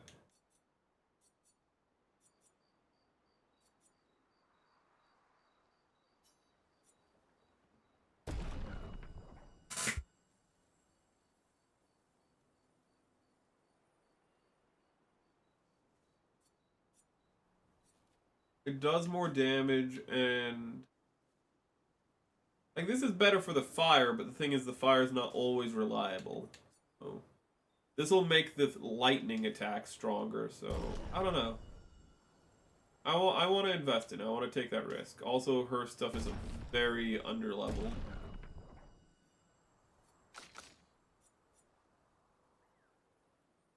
Oh my god, your weapons are also underleveled. Okay. Hopefully that will also help balance out the whole damage issue we've been having.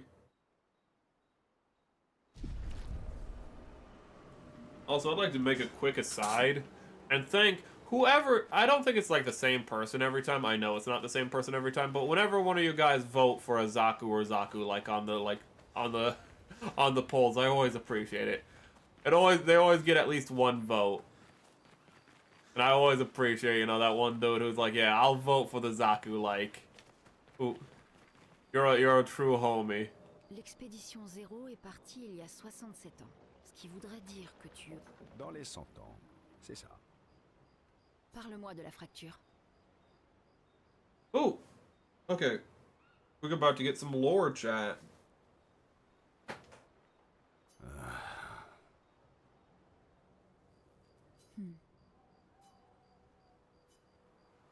On dirait que je vais pas trop pouvoir dormir cette nuit. Je me trompe?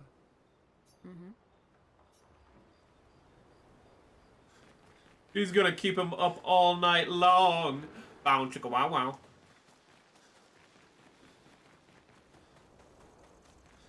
Mon ami! Oh, oh, tu as pris du poids, dis donc! Je pourrais en dire autant de toi, espèce de guimauve géante. Et laisse-moi deviner, t'as encore perdu tes pierres. Tu me connais comme si tu m'avais fait, mais maintenant... Ouais, mon pote, on va les retrouver. Mais dis-moi, est-ce que tu leur as parlé? Ah, motus et bouche cousue, comme promis. Parfait, je compte sur toi. Tu peux, mon ami.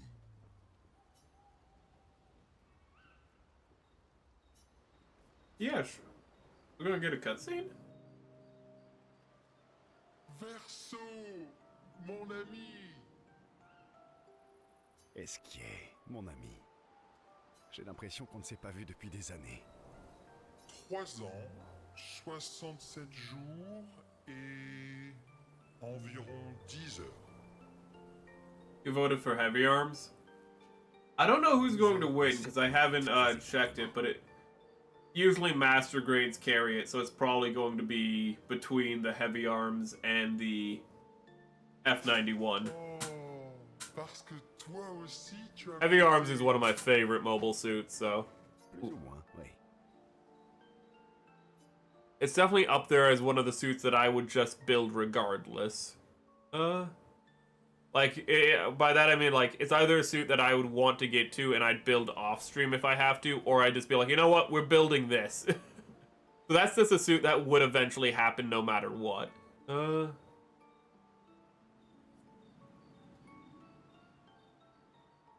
Est-ce que François a fini par partir habiter dans sa propre grotte?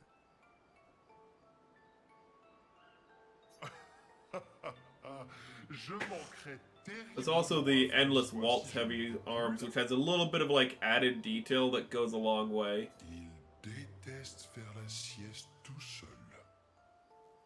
Mais si tu es là, il doit bien se retrouver à faire la sieste tout seul, non? Oh. Je dois tellement lui manquer alors qu'il est. Ne t'inquiète pas, je suis sûr qu'il survivra. Oui, oui, oui. All the way home. Alors, comment ces nouvelles venues ont-elles réussi à te convaincre de quitter ta grotte? Elles sont si gentilles. Enfin, le plus gentil est mort, mais les autres sont assez sympathiques aussi. Toi aussi, tu peux t'en faire des amis, tu sais. Ça fait si longtemps que tu n'as plus d'amis humains.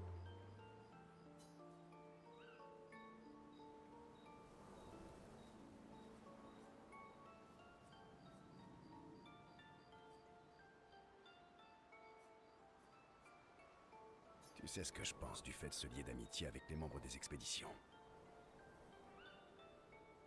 Perdre une pierre, c'est mieux que de ne jamais en avoir eu. Demande-moi comment je le sais. Ça se discute. J'espère qu'on ne les perdra pas, comme les autres.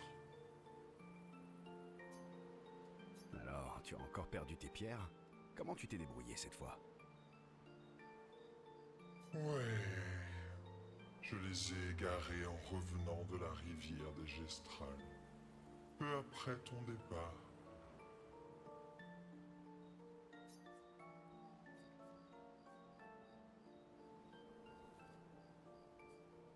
Ne t'inquiète pas, je vais t'aider à les retrouver. Tu es le meilleur. Ça m'a manqué de partir à l'aventure avec toi. À moi aussi.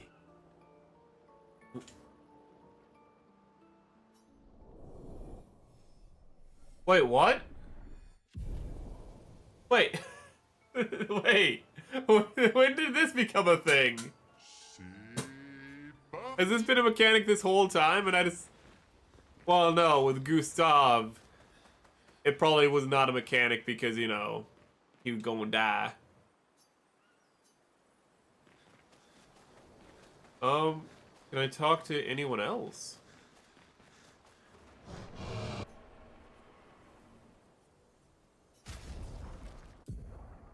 Oh, wait, wait, what? Chat, I'm like, at this point, 15 hours in. Ooh. Okay, it's new.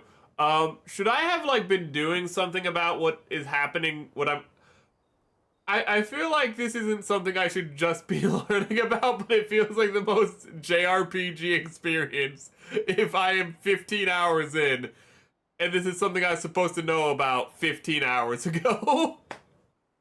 Curator and Curator we didn't get until, like, you know, 12 hours ago or something like that. Increases, well, we got him... Yeah, 12 hours ago, because 1 hour for the opening, 2 hours for the first dungeon. The Curator can increase Lumina points for each character, improve tints by increasing their potency. Oh, God. I don't know what any of this means. It's been like 12 hours. How do I? It's been 12 hours and 2 months. How am I supposed to know what this means? Oh god, let me stand up for this. Oh, okay. Well, chat, time for the tutorial. Have you ever wondered why it takes me so long to complete JRPGs and why often I don't finish JRPGs? Well, wonder no more. Goodness. Let's use assign attributes. Okay. So adding Lumina points to a character can cost 1. Improved tints require special items. Each tint requires a different item. Improving tints increase their effectiveness. So I've just been walking around with like really crappy potions this entire... Okay. Okay. Each tint...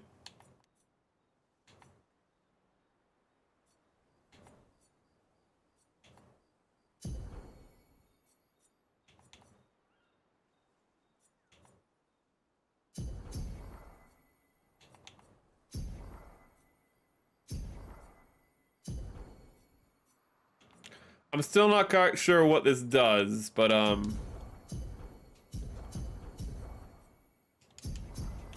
just get you to 30. I'm not... You said,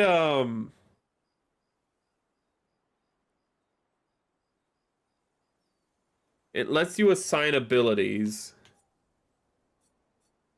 I don't know what that means. I was gonna give you 5. You can tell I have favorites. I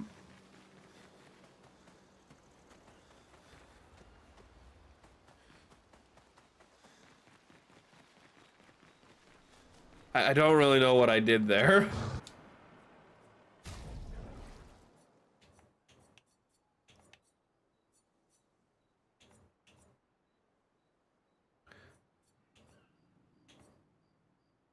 The Lumina...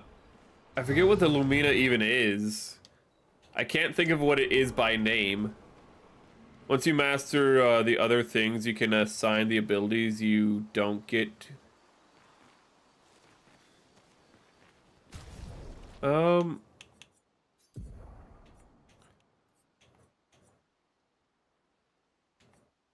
Weapon, Picto skills. Wait, Luminas?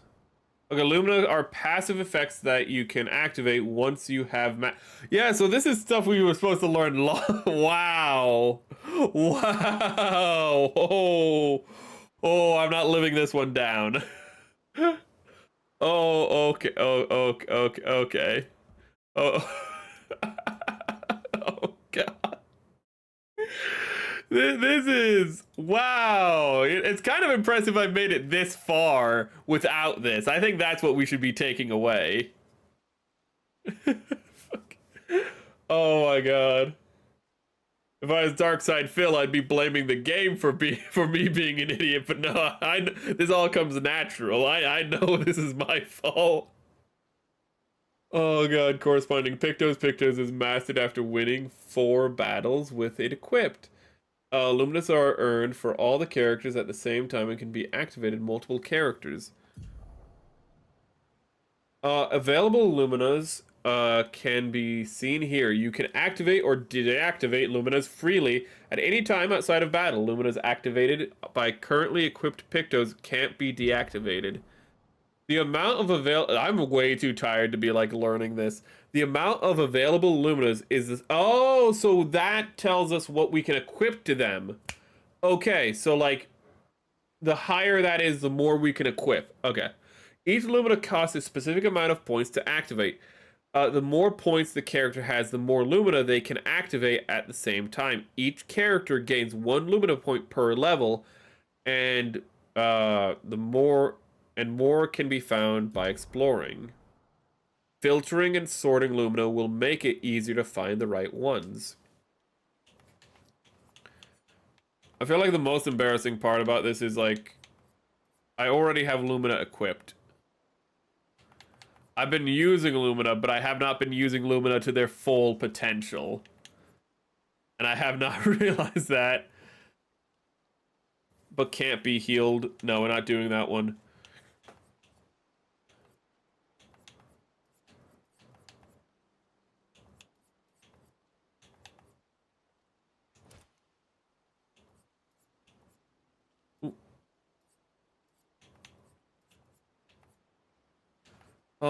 So it lets me equip more of these, I guess. You don't need this. I'm just gonna take that away from you right now. You do not need Energized Start. You are literally a character that builds AP like a mother. I feel like maybe...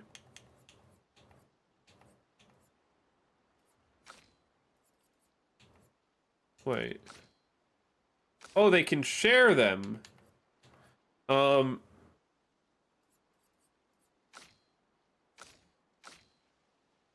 Okay. Does nobody... Okay, you have Energized Start too. And then Empowering Attack, gain powerful 1 turn. Cleansing? I've not used that once, so let me go to Pictos. And just replace that with something else. Confident, okay, wait.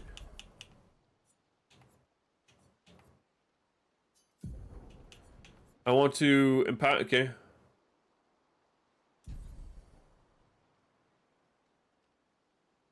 I'm not really sure who I would want to give that to. First strike, play first. Staggering attack.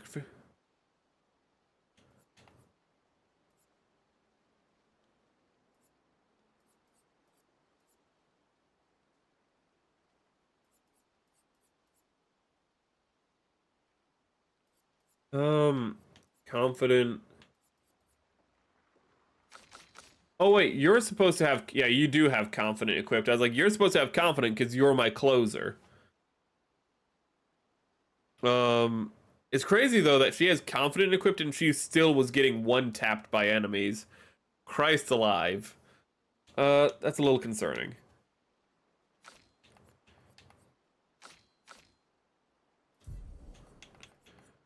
I just don't see Cleansing Tint is all that good. Oh, yeah, just way better.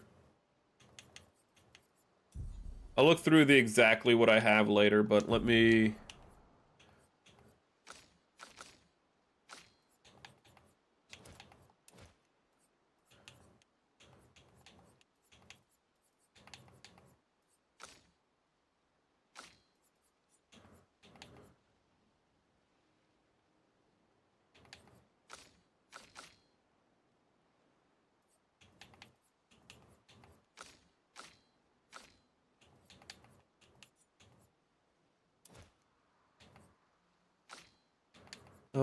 I'm not really sure how these are working, but I'm just gonna equip what I think makes sense.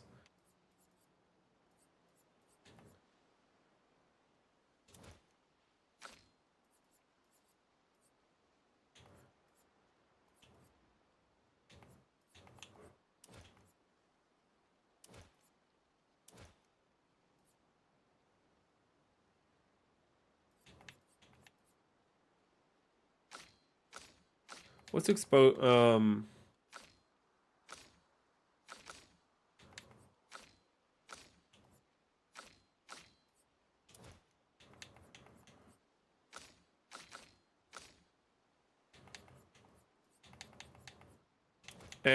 is what she can equip, so I don't understand it. I'll be frank with you.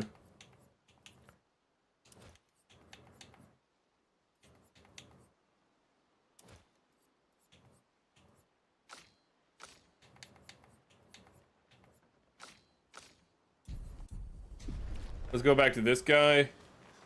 I don't know, give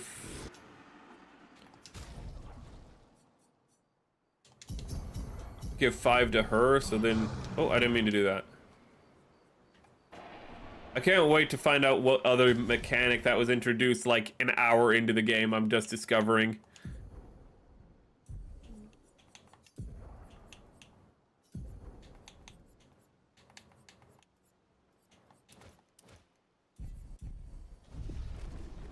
Ooh, I'm not sure of anything I just did there.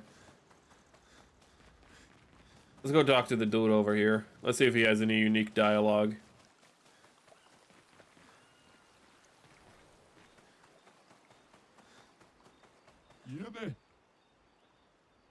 Oh.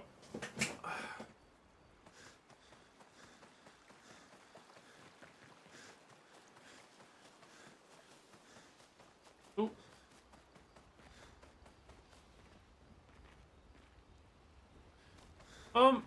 Let's do one battle. You know what? Actually, I think with it being almost 4 hours, that might be a good place to call it. Oops, sorry. That might be a good place to call it for the night. And we'll be back tomorrow probably to play more of this. And I'll mess around off stream to figure out what I've done. But I'd like to thank you for joining me for this very fun game. Remind you to have a great day, a wonderful life, and don't lose your head. And if you'll stick around, I will look for a place to link you guys out to. Ooh, let me start with Twitch real quick.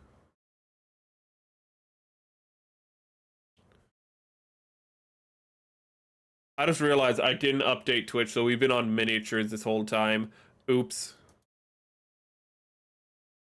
I'm very sorry about that. That is a very that's that is embarrassing. I was too tired to remember that. Okay, I'll look for a place to link you guys out on Twitch though. I'm very sorry on Twitch for having the category wrong.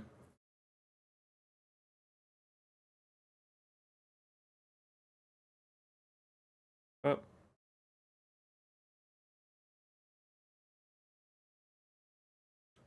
There's a link out for you guys on Twitch, and now let me get a link out for you guys on YouTube. I doubt they're still streaming, so let me... Ooh, it's late. Are there any indies I know of who are still streaming right now?